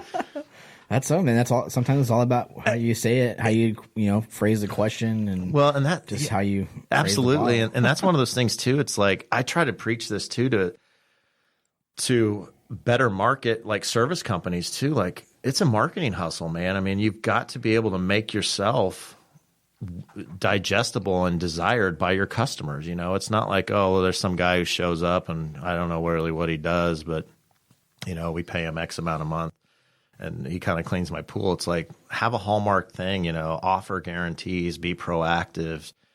You know, that's the kind of stuff that you can through marketing initiatives. You can totally differentiate yourself from the competition. Mm-hmm. Yeah, I've heard you say the guarantee thing. It just seems a little bit risky in guaranteeing that you're not going to have algae in a pool, or like just because there's so many variables. I mean, you get a new homeowner in the house, some other company puts a heater on without you knowing, and now the pool goes a week without being serviced and it's at 104 degrees right. and you don't know about it. It just seems like there's quite a few people out there that are just waiting for their opportunity to say, hey, you guaranteed this and it happened. So, well, sure. And you're going to, I mean, obviously the conditions are the conditions, but the bottom line, and I'm sure we'll get into this in the educational episodes, but the bottom line is that if you can control the absolute needs of algae in a pool, and you can control and maintain those things at a low level, you create an environment where it's physically impossible for algae to grow. And there's obviously, you know, caveats to this, but it's pretty widespread when you're actually doing it the right way. So even in that scenario you just described, if they're on a program to where they're taking the stuff that algae absolutely has to have and you're taking it out proactively and you've kind of established a near zero level and you're maintaining that near zero level of, say, phosphate, algae just scientifically can't grow. And it takes a while for that level to rise up again until it's at the level that algae can start to grow. And so even in a stagnant conditions, if there's no food for the algae, it can't grow. The water might get a little dingy, but it won't turn green because it can't. It takes a while for those nutrients to build back up. So I know it sounds scary, you know, and there's always people out there that take advantage of it. Now, we can't, as a company, make that claim, by the way, because the EPA and the powers that be will tell you that, you know, an algicide is a registered thing, or it's a registered algicide, algistat, so it's a registration issue. So if you make algicidal claims, you have to back it up with a sanitizer, which these products are not. They work in conjunction with. But you, being the person administrating or applying these sanitizers, chlorine, you know, whatever, their salt generator, their chlorine generator, you can make those claims as your business. I mean, you can definitely say that. Like, we offer an algae-free guarantee, and here's what we use. So we'll get into that in the phosphate side of things, because I think it's actually pretty simple science. Yeah, you'd probably have to state certain things in your service agreement. Absolutely. Because you did talk about that you need a certain amount of flow and circulation, and it's better to have the returns pointing in a certain direction. Right. So it's like if one of those things is off and you're not willing to, as a customer, you're not willing to help replace a pump or do something like that, you're definitely going to have some issues regardless of, because you can't just, we're talking about chocolate milk. Like, if you just have a glass of milk and just dump the chocolate in there, here you go. Yeah. Like, it's not going to turn brown. It's not going to taste much like chocolate milk. It's just going to settle. It's funny too, because out here it's like you buy a house, odds are it has a pool. The pools just come with it. And it's areas where you have high concentrations and high penetrations of pools to homes that you see this phenomenon where the homeowner just doesn't want to run the thing. So, which is really weird, because in the Northeast Midwest, and Texas even, it's you turn the pump on when you open it up and you turn the pump off when you close it. It runs 24/7. And that's just that, you know, that's what you do. And here it's like, well, I run my pump for 6 hours. It's like, ooh. You know, so that's why the good thing is with variable speeds, you can get around that hopefully and get them the train around that. But the bottom line is that any body of water is going to be so much more easy to control anything from happening, and it's going to be so much more likely to be healthy if that water is moving. The more it moves, the better, obviously. Yeah, most definitely. Stagnant water can get scary quick. Yeah, APS kind of changed a bunch of stuff out here, the electrical company. That made it very difficult for us. In the most recent months, like people are like, "Oh, I'm dropping it down to 4 hours." I'm like, "No, 4 hours. You can't even turn you can't a pool turn it over. Yeah. So like, I mean, I had to have, I don't even know, 25 conversations with customers about that. Like, no, because like our techs would go out there and be like, they keep changing the time clocks, and I have to like call them and be like, hey, you can't do that. Oh, why? It's my pool. And I'm like, no. Well, you know, like, you want it to start growing stuff and like getting unhealthy. We're not staying there extra time because you don't. You know, it's not our fault. You have a house with a pool, right? You bought the house, right? Yeah. So yeah, that's tricky, and you just have to. I mean, you know, you can't get by that. You know, if you're running a pool for 4 hours, it's like unfortunately, you don't qualify for our guarantee. You know, if you were going to do that, right. But from your standpoint, like that's just added work and all this. It's like having to explain yourself, and what does it really save them? Yeah. We give them a chance, but I mean, at that point, we kind of just part ways usually if they're not going to keep changing, because it's not fair to technicians and even us to have those conversations. It's kind of like, okay, well, if you're not going to listen to my knowledge or my advice, then you can go pay. Yeah. Honestly, it's probably an inevitable outcome what's going to happen. You know, it's like, 100%. Do you really want that customer anyway? Because it's just going to be heartache. And they go back and forth for 6 months, and then you're going to lose them anyway, or you're going to cut them anyway. And if they're that value centric, are you ever going to get paid full? You know, it's like one of those things where you have to qualify your customers, man. For sure. So when anybody, buys a product from Natural Chemistry, how do you know how to use it properly? Do you guys have YouTube videos? Do you have videos online? I saw your guys' website has some good, FAQs and different things like that. What's the best way to really, get a product and know how to use it properly? Good question. One of the things that we really strive to do is make the directions for the product, whatever it is, very clear and very concise on the back, to the point where it's almost too literal. I mean, we strip it down and we write it, and this is not a knock on anybody at all, but we write it in a way that it's basically on like a 5th grade reading level, just to make it so easy to follow, because people don't read anymore, and we realize that. They skim.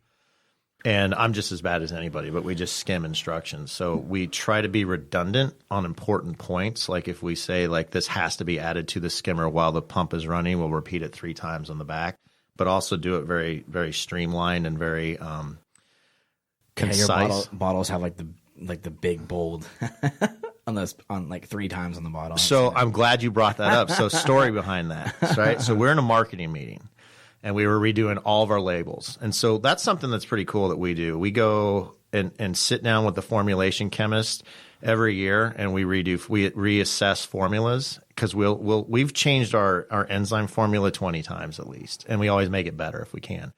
So if we have a chance to make something a little better, we will. About every 3 to 4 years, we do that with our labels, right? Front and back. We give it a new polished look, just keep evolving the look. But we also pay attention to the directions in the back. So we have mock-ups of current labels and maybe prospective ones. And I noticed something, and I know who the demographic is of pool owners, right? And it's basically baby boomers, Gen X and baby boomers, right? And so we had a couple of 50-somethings in the room with us, and I said, "Hey, do me a favor," because I noticed they were kind of straining to see the back label. And these are also the folks that always bust out their phones at a menu, look at a menu at the restaurant and turn on their light and have, put their cheaters on immediately. and you see that all the time now. It's like a funny joke, but we just kept repeating the size, then the font size and the style of words on the back of the label on the print. And they were looking at it, and the 2 people that were in their 50s, who both had pools, by the way, they're pool owners, work for our company, they couldn't read our own back labels. And I said, guys, we've got to change the font and change the size right now. Like this is a problem, because no one's going to read this. If they're out by the pool, they're straining, they don't have their cheaters in their pocket. We have some problems, So we took all that into consideration, and that's exactly what we did with our label. We made it as easy to read as they can be and as easy to follow. Now, if somebody's not going to read a label, you can go to YouTube and find basically, we have an 80-20 rule. The products that we sell the most of, our most popular ones, Pool Perfect, Spa Perfect, Phos Free, Cover Free, Green and Clean, Yellow Out, things like that. They will have videos and stuff for those. And we keep building those tutorial kind of how-tos as we go forward. Those just take time and effort. And so we started with the real popular ones because they represent the lion's share of the consumption. Sure. But yeah, they're out there on YouTube. It's Natural Chemistry or NC Brain. I think it's Natural Chemistry still. Do you guys have any kind of QR codes or something so that every bottle that you look at has a specific video you can watch or something like that? We've played with the idea, and we're going to do something, but we just haven't done it yet. Yeah. I love the idea. I think it'd be totally worth it. I thought of that a long time ago, and I started seeing some like furniture people. I wish IKEA would get hip to it, but there were some furniture people that every piece had something you could scan, and it just directly took you to that video. Because the problem is, it's not an issue finding natural chemistry on YouTube. Right. It's all this stuff kind of looks the same. The or rabbit this hole. is an old version of it. It'd be nice that when you scan that, it goes to that version. Because even if it's an older video, whatever, it's compatible for what you have in front of you. Right. The same with equipment. So you're exactly right, and I think that's a great idea, and that's definitely going to have me revisit that as we move forward, because if you can eliminate all the potential noise in seeking that answer or seeking such a definitive solution to what your problem is right there, that's invaluable. Because if you put in, say, like one of our really good selling products, Pool First Aid, great product, but you have to know how to use it, right? You just can't dump it in and just hope it works, because there's a chance it might not work, and then that's a bad thing. So, you've got to apply it the proper way. And it's not finicky. It's a pretty straightforward, application process. But if you, say, went to Google and put in Pool First Aid, and then you ended up finding a YouTube thing, you're going to find about 25 testimonials for it that tell you nothing about how to apply it, Yeah. And then buried in there somewhere is the application video. Yeah. So to your point, that's a great idea, man. Yeah, because I think that would help everybody, even your customer service line. Because if I called you and I said, hey, how do I use this phosphorus stuff? I just got the bottle, blah, blah, blah, blah, blah. But like, do you have the bottle in front of you? Yeah. Is there a QR code on the back? What's that? It's a bunch of black lines. Okay. Scan that. There's an actual link on there too. Like, type that in. It's even like a Bitly code that's like 5 digits. Like, type that in, and it'll take you right to the video on how to do it exactly. Yeah. It's like, if you have any other questions, it pretty much me going out there and doing it for you. Yeah. You know what I mean? No, it's a great idea, and I am going to revisit that actually. So our brand manager, when she listens to this, please make a note and put it on the agenda for the next management meeting. Right? I mean, it'd be cool even just to like try it out, test it out, with a handful of, could be fun. Us and some other companies go out and test it out in the field. Well, and instantly I just thought too, on that Pro Series line, how invaluable is that? Like, you have this gallon jug of something, and it's going to probably be new to a technician. It's like, just your phone's always in your pocket. It is. So just scan it, and it's just that fast, Or even maybe a hologram. You remember holograms? You just change it. It shows you how to do it. That's crazy to think that one Princess day Leia's gonna pop like there'll be like throwaway like microchips that you could actually watch something like a Harry Potter movie, like a bottle, and there's a play button, and it just shows you everything, and you can throw it away. Yeah, the Princess Leia hologram. You're exactly right. Have you seen? Yeah, I mean, they have foldable phones now. Have you seen that technology that they've just patented? I mean, it's unbelievable. Dude, you can maybe fold up your phone and put it in your pocket. Yep. Crazy. Stuff is out of control right now. That's why it's really funny when certain things and industries are so far behind on certain things, where it's like, damn, dude, do you have any idea what else is going on? You know what Elon Musk is doing right now? Right. So, yeah, I mean... Don't get him in the pool industry. Oh, man. That'd be exciting, wouldn't it? So I want to channel like 10% of him, just 10%, and leave about 90% of the crazy. Oh, he's amazingly entertaining. But to that point, too, it's like I've used that analogy quite often. It's like, okay, we keep treating the number one perceived issue in the pool industry, which is a pool turning green, right? An algae bloom, whether it's black mustard algae or green chlorella. And but if you go to a distributor and say, hey, I need a good algicide, odds are you're going to get a polyquat algicide, right? And there's nothing wrong with them per se, but it's 50-year-old technology, and there's so much better with so many better ways, especially in the modern pool, that have a lot of unique kind of characteristics that are consistent: high pH, high stabilizer, modern pool being a salt pool.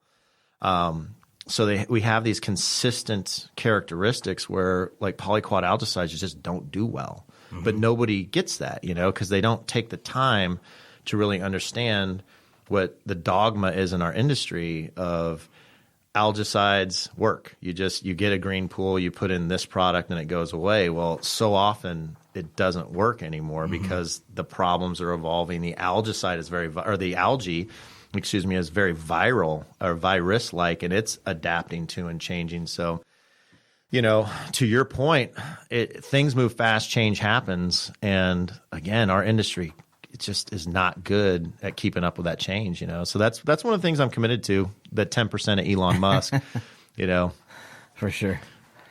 It's inspiring. Cool. If you don't know who Elon Musk is, hop on a YouTube video or something. Because it's cool. Like, I love his thought process because he gets beat up a lot on, different things. And he's like, well, like the whole underground highways and the underground tunnels and stuff like that. He's like, is traffic a problem in LA? Yeah, it's a huge problem. People commit suicide over it? Yeah. Who else is doing anything about it? Nobody. Well, I'm going to freaking do something about it. And if I fail, so what? We'll figure something else out. You know what I mean? And it's just like, what are you doing? All you people with your opinions and your bullshit, what are you doing to make the world better? Yeah, I like everybody that part, has man. all these different opinions. Like, what have you done? It's funny, too, because I agree. And it's like we're just conditioned to bitch about stuff, but then do nothing about it. Yeah. Just go back to, I'm just going to put my head down and sit in traffic. But I'll bitch and moan about it. It makes my blood pressure raise. It takes years off their life. They did a study where they said that people in cities, it's compounded, though, because when you sit in bumper-to-bumper traffic, you're breathing bad air, you're stressed, like there's all kinds of stuff going on that isn't good for us as the human animals. Yet, to your point, like it's a bad thing to come up with these just outrageous ideas that he has, but there are also some brilliant ideas, So, I agree. Like, You know what else is outrageous? Check out his stuff. You know what else is outrageous? Like things flying in the sky, like airplanes, cell phones. I could talk to somebody in frickin' China. Like, all that shit is crazy. Yeah. I don't think a tunnel's that crazy compared to some of that stuff. Yeah. Well, and they're doing it everywhere else in the world for whatever reason. Plus, hey, in this country, we love our cars. So we'll bitch about sitting in them all day, but then we go and sit in them all day. Yeah. But I hear you. I hear you 100%. Like, again, it's people are reluctant to change, man. It's even when it's changed nobody can sit here and argue the benefits of congested traffic. There are none. You're insane if you would even pick up that argument. So why wouldn't we be putting 110% effort into figuring that out, to make our cities and our infrastructure better? Everybody will complain about it until it just becomes a part of Life. Yeah. part of life. Yep. You know what I mean? It's like once it's in, and it works well. Like, you'll take it for granted. Before cars, what was there? Bicycles and covered wagons and shit like that. I bet they would have liked cars. Right. No, it's unbelievable. And look at our industry too. Like, to change requires effort, to learn requires effort, and you have to want to do it. And if you are forced to do it and it's not quality material or if it's not a quality resource, you're just going to jump through some hoops. You're going to retain nothing. It's like anything else. Change is tough, man. It really is. So you've got to make people want to change in order to make them better, in my opinion, unless they want to become better on their own. Because you find that 1 out of 100 person that's just a self-starter and a motivated person that's just out there doing it. But they're the exception to the norm, Most people just do their job, keep their head down, bitch about stuff when it's unpleasant, but then don't do much to change their environment to get rid of that stuff that's unpleasant, And that includes work, personal, it's everything. Yep. 100%. This is like Dr. Phil. I love it. He went to my high school? Hey. Yep. Really? Dr. Phil went to Shawnee Mission North High School in Marion or Overland Park, Kansas, I believe. Wow. Or Merriam, Kansas. Maybe it's Mission. I don't know. But it's over there. But before he moved to Texas and got really famous, he went there. That's claim to fame. I didn't know him. It's ahead of my time. So how important are the trade shows to you and just natural chemistry? I mean, there's so much to the trade shows for us. And I know sometimes we walk through these trade shows and it's kind of crazy that you might have so many questions when you're in the field and then you go to the trade shows and then you're kind of like, you don't really talk to anybody. You don't really do anything. But, what's the point of you guys being there and what are you trying to do when you're there? So it's a commitment for sure. It's an expensive endeavor from a business standpoint, and you have to justify it. Like when you get a bean counter looking at your business the accountants are always going to go line items. And every single time there's always questions about trade show commitments, because it's expensive to get people there. It's expensive to set up. You've got to buy a booth. You got to maintain the booth. You got to ship the booth. You got to do this. You got to do that. Now, me personally, I'm completely committed to trade show involvement. I think the real benefits are really twofold. The face-to-face time is invaluable if you take advantage of it. If you go there looking at it just like it's some boondoggle and you're going to be, at the trade show and you were out late the night before entertaining and you're just kind of mailing it in, and that's unfortunately kind of what our industry kind of does a lot there, so you kind of get out of it what you put into it. But what we do is we really try to invite preemptively key dealers, whether they're existing customers, existing retail service companies, or more importantly, dealers that we're talking to that we know of, but we want to make it special and show them something new or spend some quality time. We invite them to our booth like beforehand, not let's, hey, they're going to be here, so they'll come by. You can't make that assumption. So we try to proactively kind of guide and set our dealer base up for success by setting ourselves up for success at that. And also, we don't really try to have just, oh yeah, hey, how's it going? You having a good show? Like the milk run approach, we try to actually have some focused topics that we can discuss whilst at those trade shows. And then personally, I always do at all the big ones. I do a seminar. It's a non-product specific. I try to really, really focus just on bringing some value and enrichment and understanding of daily problems that pools have. So, like the bigger shows, Atlantic City, I did one. It was a packed house, standing room only. Not to toot my own horn, but it was a really good venue at the international show. I talked about just kind of biofilm buildup in hot water and in hot tubs, and it was really well received. Kind of what it is, what the EPA deems it be, and all this, just to have people understand it. No mention of products that can prevent or get rid of it. Didn't have to. You just educate people about the problem. And then probably 80% of those people wanted more information, signed up for our mailing list, were in the booth. It was great, right? Right. And then, so we did that there. I always do a class at Atlantic City. I think last year I had 400, and it was in kind of a tougher scheduled spot. So this year they're planning on about 500 people in that class. So it's outstanding.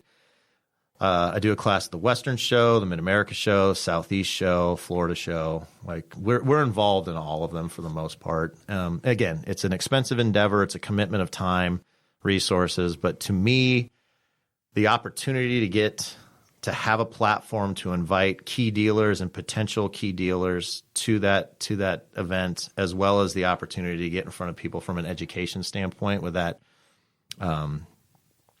intimate of a setting of a one-on-one class, I think it's invaluable. I really do. Yeah, that's awesome. I mean, that's kind of what we try to get out of it. And it's cool even just having a seminar or something that's not, right on, the actual product. But if you have some other type of value, because I think that's how you can get, across to more people is where you kind of like, yeah, I know you're an entrepreneur. I know you're doing this. And this is a problem for most companies. So we'll talk a little bit about this. And if you want to talk more about, natural chemistry, we can do that. Right. So that's exactly right. And what we've had a tendency to believe to be effective is to go in and talk about common issues that can occur, but then have actually, anecdotal examples and things of like, this is a pool where we saw this in. And here's a documented case study of what I just explained to you, this problem. Here's a pool where it happened, and here's how we solved it. And again, and I leave the products out of it. I'm just saying we added something to address this. We added something to address that. Because don't take my word for it. I've got a shirt on when I'm up there that has a brand on it, right? So automatically I'm not to be trusted. I'll be the first to admit it. But let me show you what I'm talking about, and let me show you how you can benefit by doing these practices or using these products. Because in our industry too, like we've all seen it and time and time again, training, seminars, educations, endeavors are basically the regional person for a company, unfortunately reading out of a catalog or doing some panned PowerPoint presentation that has way too many words, that they're just getting through. A lot of times I've seen people with their backs to the class and they're just reading the words on a PowerPoint. I'm like, what is that? That really brings nothing to the table. And I read this book called Make It Stick, which is a really interesting book because it talks about just the cognitive processes and how adults basically learn, and especially in these days. But if you tell somebody something, even when they're engaged, you get something like, and forgive me if these are not quite accurate, but you get something like 8 to 10% retention, right? It's just not there. If you show them that same thing visually, it's like 60% retention, So like I'm telling you and I'm showing you. And then if you can get them to cognitively associate a personal experience that they had, like, oh, I've had a pool like that I'm looking at that he's telling me about right now. I'm seeing it on a wall from a projector, and I had a pool like that, you get like 90% retention. So knowing that, I just kind of chuckle, and I still see to this day with as many smart people as we have in this industry that they're just reading words off of a PowerPoint because it really doesn't do much. So we try to not do that. That's cool. Do you guys Tony Robbins, remember, that's what his whole entire thing is about. Remember, making you stand up and shake it? That's just because that 90 he wants that 90% retention. Yeah. Yep. Cool. Do you guys have a Q&A before or after the talks? No.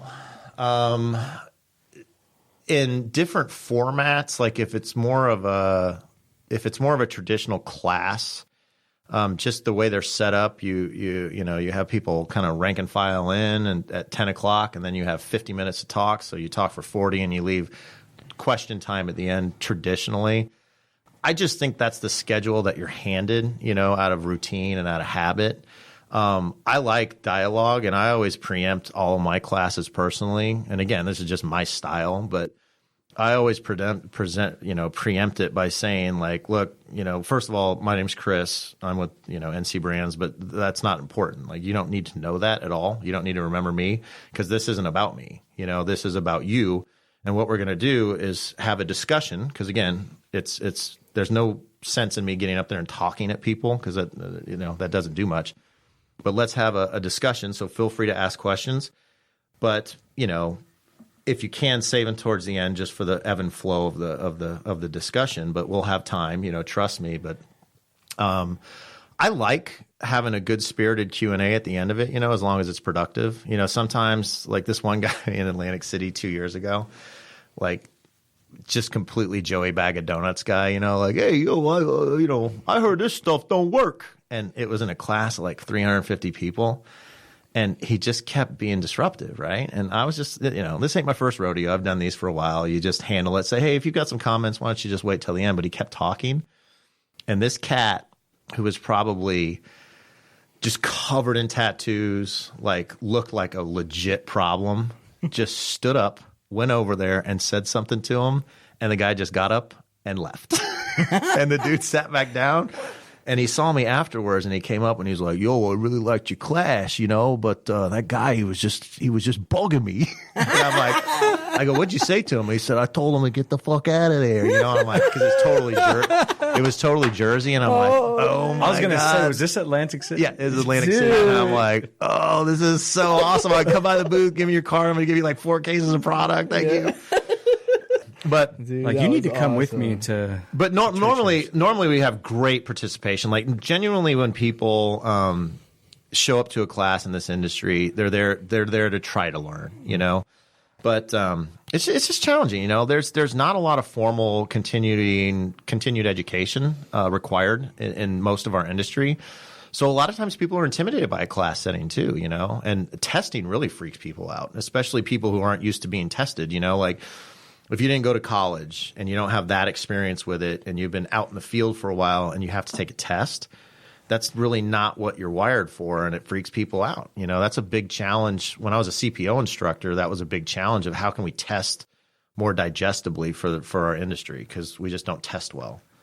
Yeah, and I think like social kind of anxiety is getting much worse because some of our worst fears are looking stupid in front of our peers. For sure.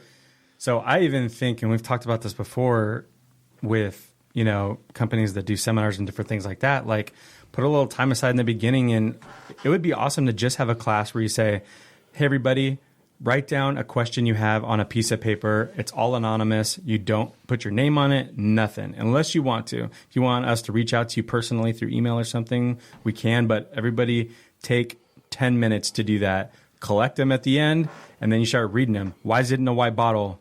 It's kind of weird, but white is just a good color. Does well with the sun. Yeah. How do I? That's exactly right, by the way. That's exactly right. Oh, really? Yep. Oh, okay. Good guess. Mm-hmm. That's why I wear a white shirt in the summer. But anyway, but stuff like that. That way, because there's so many people that I know in the beginning, I was just like hoping that somebody would ask my question because I'm like, I'm not going to be that guy. And that's already my personality, but I see that in a lot of other people too, where it's like, I'm not going to say anything because I really, not that anybody in here thinks I'm a genius, but I just don't want to be that guy that says, how do you do this? It's scary, and I get up, like I've channeled any kind of fear that I have about public speaking because I'm just used to it now. But, I've kind of looked at it as, and again, I read a book one time called, believe it or not, Fearless Golf. And it was by Tiger Woods' sports psychologist. I think his name's Gio Valiente. But it's actually not really about golf. It's overcoming stress and overcoming anxiety and things like that. And that's job related, right? So he equated one thing that I found invaluable because, and I'm getting to your point, but this is a little side conversation. He talked about when you feel nerves, like with public speaking or anything, and you're on the spot. He goes, if you think about it, that's just displaced energy, right? Your body is creating adrenaline. It's doing this. And he walks through the actual processes that you're doing. And he said, if you just take that anxiety that you're feeling, again, just displaced energy, your body's freaking out. So it's channeling this stuff to an area, and channel that and try to take a hold of it and control of it and channel it towards the task at hand. If you start thinking like that, it relieves that feeling and that pressure. And I'm a human being. I used to get really nervous before I had to do these classes. I'd get through it, but you always start off with a little sweat on your face, and you talked faster than you should, and you realize you're not breathing very well. And that kind of was a game changer for me because you still get those little butterflies now, but I just like, all right, this is a good thing. That just means I'm a human and I'm having these feelings and I'm channeling it into energy that I'm going to use to hopefully make a difference with this group of people right here, But to your point, even if I've got a good grasp on that and I feel pretty confident and comfortable talking to large groups of people, you still get those nerves and stuff. But if I'm in a class, because I like to take a lot too, just to see what else other people are doing out there, because I'm always trying to learn, what's effective, what isn't effective. As soon as I get that instructor, and it doesn't matter if there's 5,000 people in the class or 12, that if as soon as you get the person up there, it's like, I'm going to call on you. I'm just like, dude, stop, or just stop it. Because I'm here to learn. I'm not here to be forced. Whenever I take a class, and I try to take a lot of them, like I said, as soon as I hear somebody who almost, dangles out a threat almost of I'm going to call, there's going to be participation in this class, then all of a sudden you're not comfortable anymore, at least from my perspective, because you're just, trying to think of when am I going to get something sprung on me. And I do this stuff for a living, and I still don't like that. So I've never really liked that whole participation that's forced thing. I'd rather, to your point, have a more gentle way to get engagement, where they have to feel comfortable. Now, I saw one, and I meant to do this, and I just haven't yet. I saw this one guy, and this is brilliant. It was in a marketing convention, and he said, during any time during this discussion, if you have a question, just tweet it to me because I'm going to go to my Twitter feed after as soon as we're done right here, and I'm just going to read the questions, and that's Q&A. And I was like, that's brilliant. That is brilliant. He's getting traction right now on Twitter. He had his phone synced up that after it was done, you could see the questions, but he had it in a way that you would just see the question and not the he had like an assistant typing it up kind of deal, so it was anonymous still. Right. As far as in front of the class, I'm like, that is freaking brilliant, right? That is super cool, and that's good. I mean, that's good for their social too. Totally. That's how it's totally self-serving while he's doing a service. Yeah. Brilliant. That's how and it's pretty crazy because they're such a big company is Basecamp. Have you ever heard of Basecamp? Mm-hmm. That's how pretty much their whole service department was on Twitter. So if you ever had questions about anything, they wanted everybody to see the questions and they wanted everybody to interact through there. and it was actually kind of cool. I asked actually quite a few questions on there, and yeah, it's just it's an interesting way of doing it. Mm-hmm. You know? Yeah, there was that company or that website or service called Yammer. Did you ever hear of that one? I think it's gone already. Somebody bought it, but I don't think so. It was kind of big. It was basically a corporate version of Facebook, essentially, for networks. So like if you have a big corporation with 10,000 people in an office, where Facebook and social media and stuff is basically firewalled and protected, not allowed on their computers. It was a controlled way to have something like that where they could share and have a little profile page, but it was called Yammer. But you could be like, hey, accounting department 4th floor is going to have, a happy hour with lemonade and donuts this afternoon. So I actually knew a guy I grew up with that was one of the founders of that company out in San Francisco. It was a really good idea. That is a super cool idea. Yeah, but that Twitter idea too, to that point, is like, that's just smart. But it gives people who are out there that don't want to raise their hand in front of 500 people and stand up and then wait for that awkward somebody run down with a mic and put it in front of them, and then then you have to talk and the spotlight's on you. So it's a good way to deal with that. I'm going to jump out of that real quick. What are some of your favorite books and podcasts? I mean, we ask this all the time because it's just so important. I mean, we both listen to a ton of podcasts and audiobooks and different things like that. So what are your kind of recommendations? I read, I'm a history buff, but like strange history, and kind of, so I have eclectic taste. We mentioned Joe Rogan earlier. Mm-hmm. If that's, I wouldn't say guilty pleasure. I think he does a good job, but he has interesting people and has pretty thorough conversations. So I've got Joe Rogan on a lot. Of course, the Pool Chasers. Heard almost every episode. Whoop, whoop. There's actually made a little list here just so I wouldn't leave anybody off. But there's one I stumbled on from Joe Rogan was one from this PhD lady. I think her name's Rhonda Patrick. But it's called Found My Fitness. So it's really interesting, though, because it's really all about, she's a PhD in basically nutrition and food, and it's like eye-opening, kind of, you get woke on what you eat, and it's just like, not just like, oh, eat healthy, like low fat, high fiber, low carb. It's not like that at all. It's about like much bigger things of like modified foods and things, and actually the what your body does and how it does with them. So it's pretty fascinating to me because it's all about processes, which is kind of synonymous and very similar to the processes in a swimming pool. Like one thing that you do wrong can really affect another. Mm-hmm. So that's intriguing to me. Cool.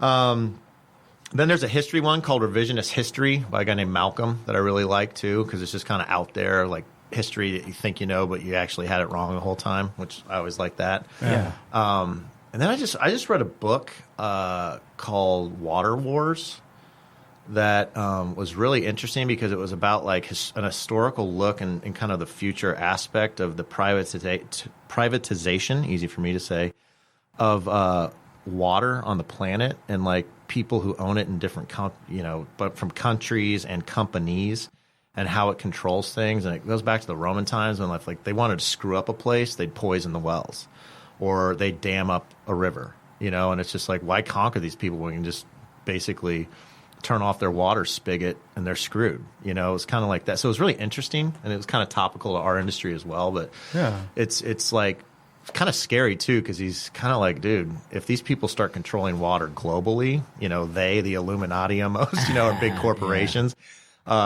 just think about what could happen, with farming, with this, with that, like he who controls the water kind of controls everything. So we were just talking about that, I think like yesterday or the day before. We're like, man, if the people that make glasses or contact lenses and things like that, like just stop, like I wear contacts and glasses, and if I didn't have them, I would be blind. I would not be able to drive. And it's just kind of crazy that, you know what I mean? I mean, right. You can go down a rabbit hole with that one. Totally. But and again, I love a good conspiracy theory, so I'm into that. That just intrigued me right there. I was like, but we don't think about it, but there's so many things that we depend on that if just one of those was taken away, it has such a crazy impact on the way we live our lives. Yeah, for sure. Yeah. For sure. And water's one of them. It's an interesting thing to think. I mean, we feel it over here where there's water restriction. It's like, oh, you can't drain your pool. You can't do this. You can't top off. You can't fill a pool. You have to pay extra. But so we do feel kind of something like that. But that little extra control that comes to water really screws up our industry in certain areas, you know. For a second there, they were looking at several cities were saying, oh, you can't backwash a saltwater pool. Like, you can't do it or we'll shut you down. And it's like, well, what do? I have to. It's a saltwater pool. I got to backwash it, you know. I mean, I have to clean the filter. So it's problems. So when you think about it like that, the little things and products and practices that we do and take for granted every day, if there is a little bit of a change, man, that would screw you up. The Wi-Fi on my plane, I freaked out, right? You know, this question isn't on here, but, you know, we were talking a little bit about you personally have a swimming pool and, you know, your kid, your son is 9 years old? Yeah, turned 9, yeah. Yeah, so he's 9 years old and he really enjoys the swimming pool.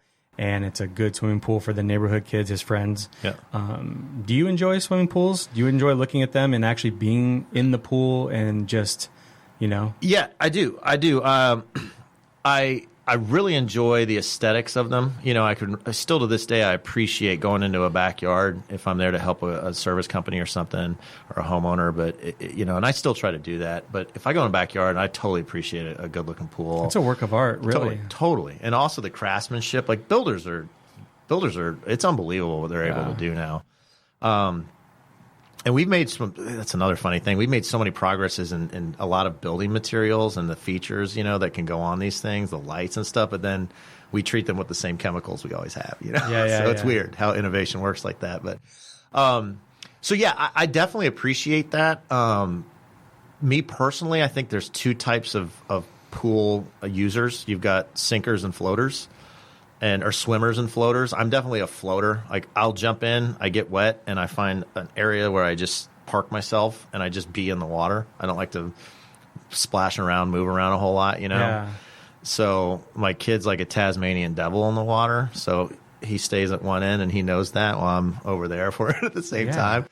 But it's so good. I mean, they're like exercising. And me personally, I just thought about this, and we don't ask this enough, is that, you know, we take care of swimming pools. It's a beautiful thing.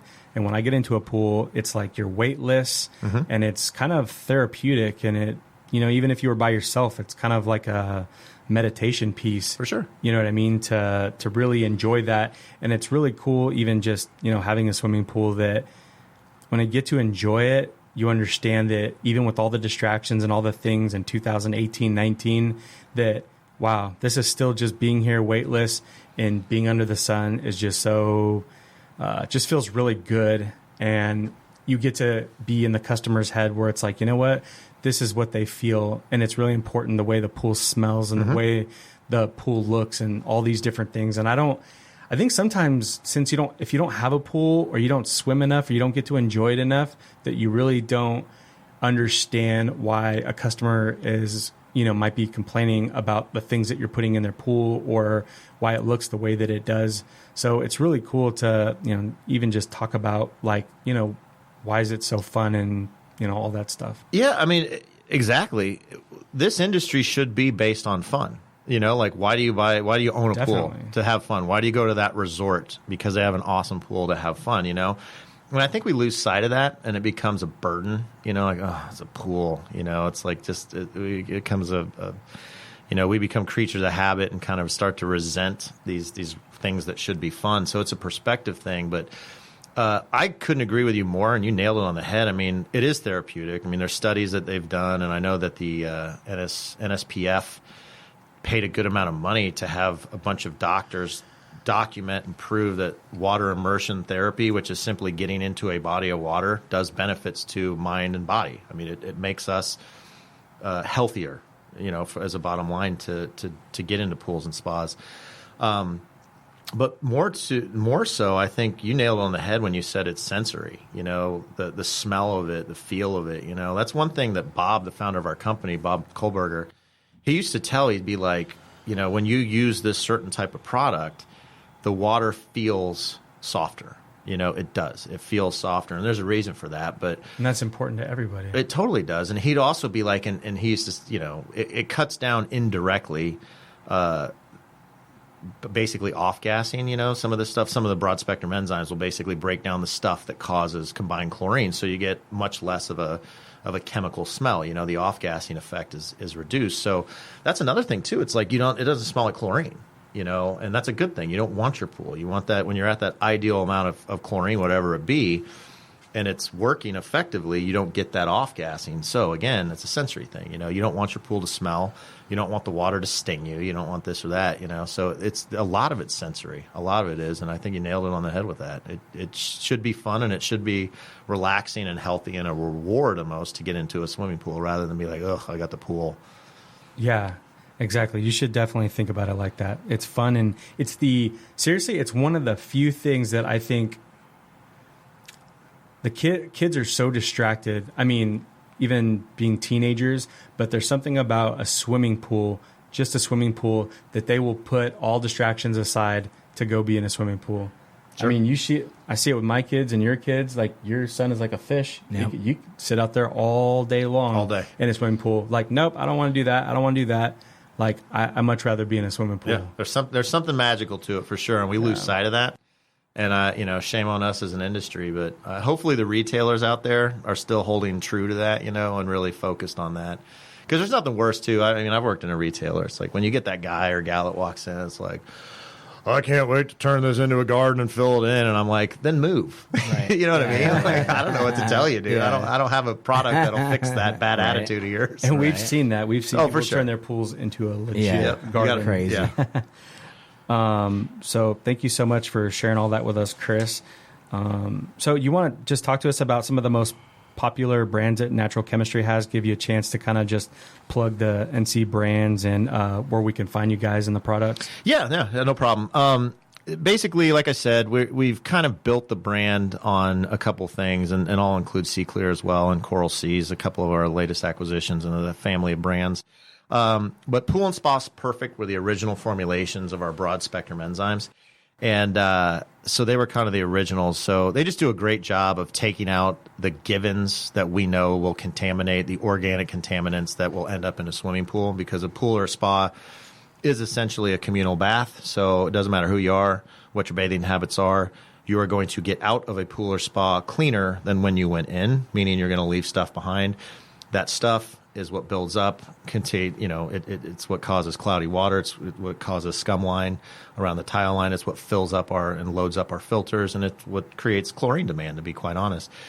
So this stuff basically breaks it down, Pool Perfect, Spa Perfect. And by break it down, I mean completely speeds up the biodegradation process by hundreds of thousands of times, and it rids the pool or spa of these contaminants that are going to be in there.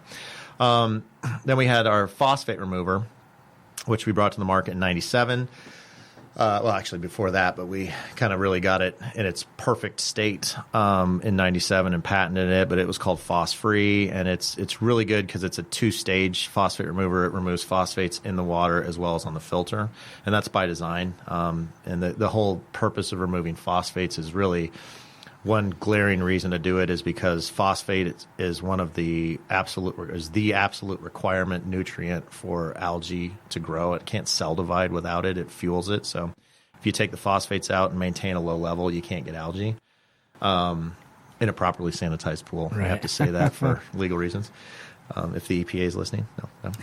So, well, we've got a lot of new stuff too. Like the Cover Free is really, really interesting product, and it works. It actually there's a big industry of water reclamation and water preservation in areas like the desert out in the Middle East where they don't have a lot of water. So they needed something that wasn't toxic that they could basically apply to the water to make it last longer, just to buy them some time. So we've gotten formulations from companies that have perfected it over there and brought them over here.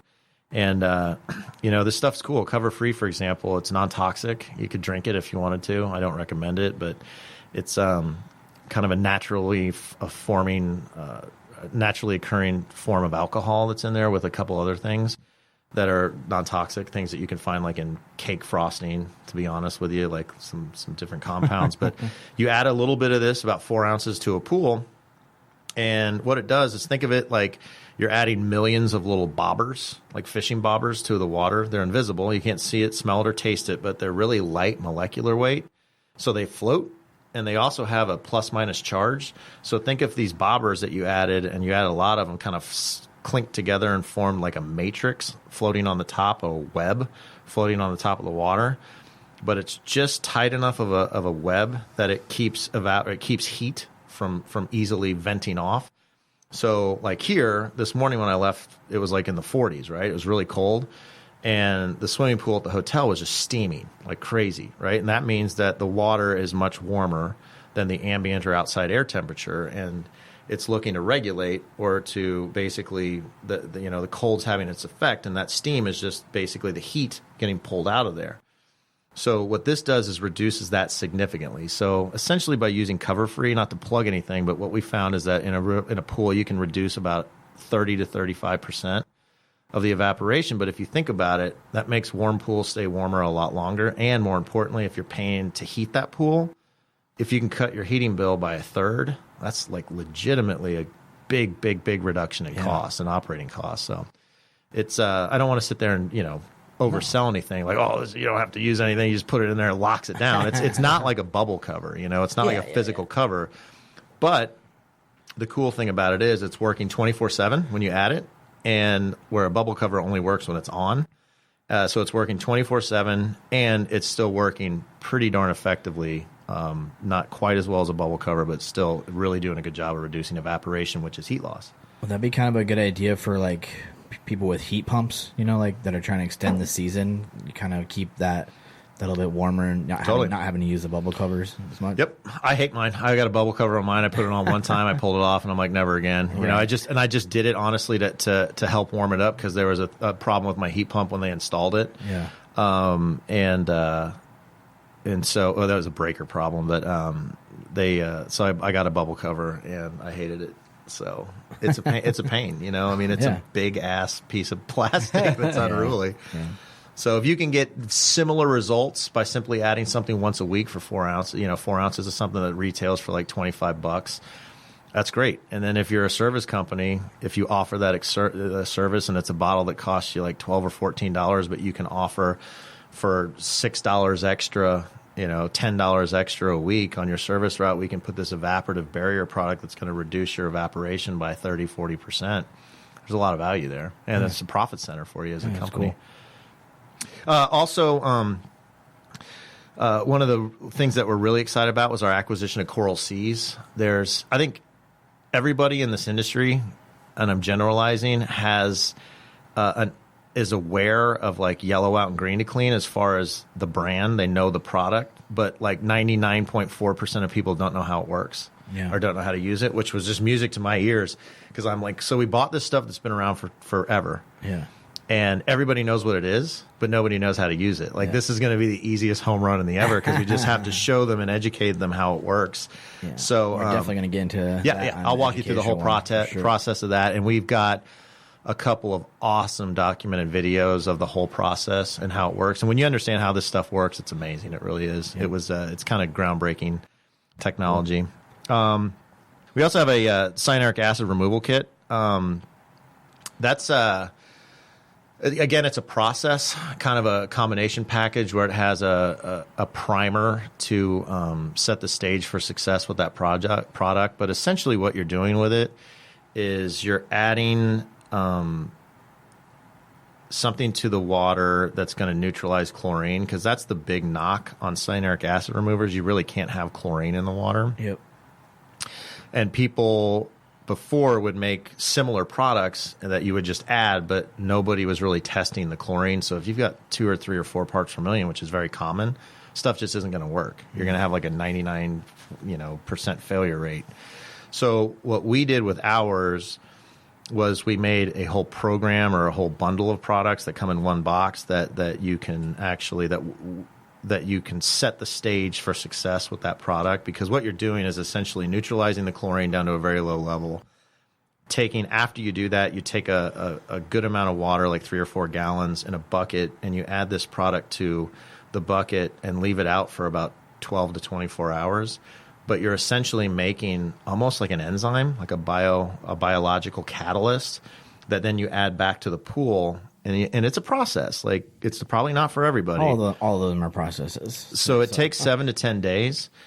But over that course of that time, and not much happens, the truth be told, the first 5 days. And people get impatient and they're like, oh, this shit doesn't work, but you have to let the process work through because it starts to ramp up. But that biological that you made, which is, again, kind of like a poor man's version of an enzyme, for lack of a better term, it really starts to erode and gobble up the dissolved cyanuric acid. And it does. It takes days. But we also include in our kit, which was an area for improvement, 5 test strips so you can test the results. And that's what we say, like test, after 4 days, start to test it. And that's when you'll start to see those returns coming back where the product does down. So it's one of those things where we're really committed to walking people through this process the right way because it's 100% dependent to get this stuff to work. And it does work. You just have to do it the right way and you can't cut corners. So we're really focused on letting people know that this is what you need to do for it to work. Because you can't just dump the stuff in and say, hey, took all the CYA out. Right. But that's such an interesting area of need in our industry. Yeah, people are trying, and definitely all of them have, a long process. You can't do it as like a service technician, just going there once a week and dumping some stuff. You gotta, when you do those things, you have to actually take the time and go there, every day. So if you know that going in, it's a little bit better. And that's why I'm not in sales too. It's like one of those things where it's like, this is not for everybody and this is not for every pool. Although so many pools can benefit from it, I understand that. But if you want this to work, you have to give it 7 to 10 days. Now, you don't have to be there every day. Right. But you've got to day 1, you've got to add the stuff to set it up. And day 2, you've got to apply the product, and then you just let it be, and you let it run its course, and that's how it works. It's just how it works, but it works really well when you do it right. Cool. So where can we find, Natural Chemistry NC Brands? What's your website? All that. Yes. Just Google us. It's on the Google. No, our website's SeaKlear. Facebook, Natural Chemistry, NC Brands, SeaKlear, Coral Seas. We've got it all. Instagram, Twitter. We've got a good presence on there. Also YouTube. We've got a couple of channels, and we're gonna. 2019 is going to be a year where I step that up. I'm making this personal promise to our listening audience, and myself. I'm saying it, so I have to do it. But we're gonna really dig down and get some more content out there. That'd be awesome. I think we think that's super important, especially on the YouTube channel, just making that stuff current. There's so many things that we find on there, and they're from like 2010, 2013, and which is kind of weird because we're like, man, you were progressive enough to think that was a good idea, many, many years ago, and then we don't see anything for a very long time. So like you were talking about earlier, if we get something started, we got to try our best to be consistent, which is the most difficult thing. I think most of us know what to do. It's a matter of making that, every single day or every week or every month and just being consistent because a lot of people depend on, a lot of that stuff. Absolutely. You have to commit. You can't dip your toe in the water. That's what we did. We committed, and then acquisitions happened, and you've got to bridge the gap between that, and that ate up my time. Yeah. And it's tough. You've got to commit to it. But this is going to be a year, I think, where we get back to it and get some consistency. But we have good material out there, but you're right. We're a classic example of what not to do, where you start getting some really good. Everybody does it. We do it. Everybody does it. Totally. At least I'm aware of it. You know what I mean? Yeah. I'll be the first to point out our faults and our flaws. But yeah, we come out like swinging for the fences and hitting some home runs, and then it's like, hey, they haven't updated anything in 11 months. Yeah. And then where do you start again? And then you just lost all your mojo, and you basically have to start over. Right. Yeah. Because the world's changed so much since then, which is funny, except for our industry. Yeah. Yeah. Well, we'll put all the links in the show notes for you guys. Yeah, please. So you can kind of take a look at those if you need to reference them. But so we're going to be doing sort of an educational series, just like we did with Taylor Technologies, on a few products that you guys do. So keep your ears open for that. Thank you so much for being with us here today, Chris. We really appreciate your time. We know it's valuable, so thank you so much. Thank you guys for having me. This has been a blast. Thank you guys so much for listening. We know that your time is valuable, and we appreciate you spending that with us. Also, if you guys missed episode 30, we discussed how we are now doing Pool Chasers full time. We're super excited for it, guys. It's a very big step as husbands and as fathers, but we truly believe in the message. We 100% believe in the Pool Chasers community. If you have any questions, please email us at poolchasers.info@gmail.com. Please take the time to follow us on Instagram, Facebook, Twitter, and YouTube. And if you have not checked out the Facebook group yet, please do so. It's awesome in there. Thank you guys so much for the support. We appreciate all of you you so much. See you out there, pool chasers.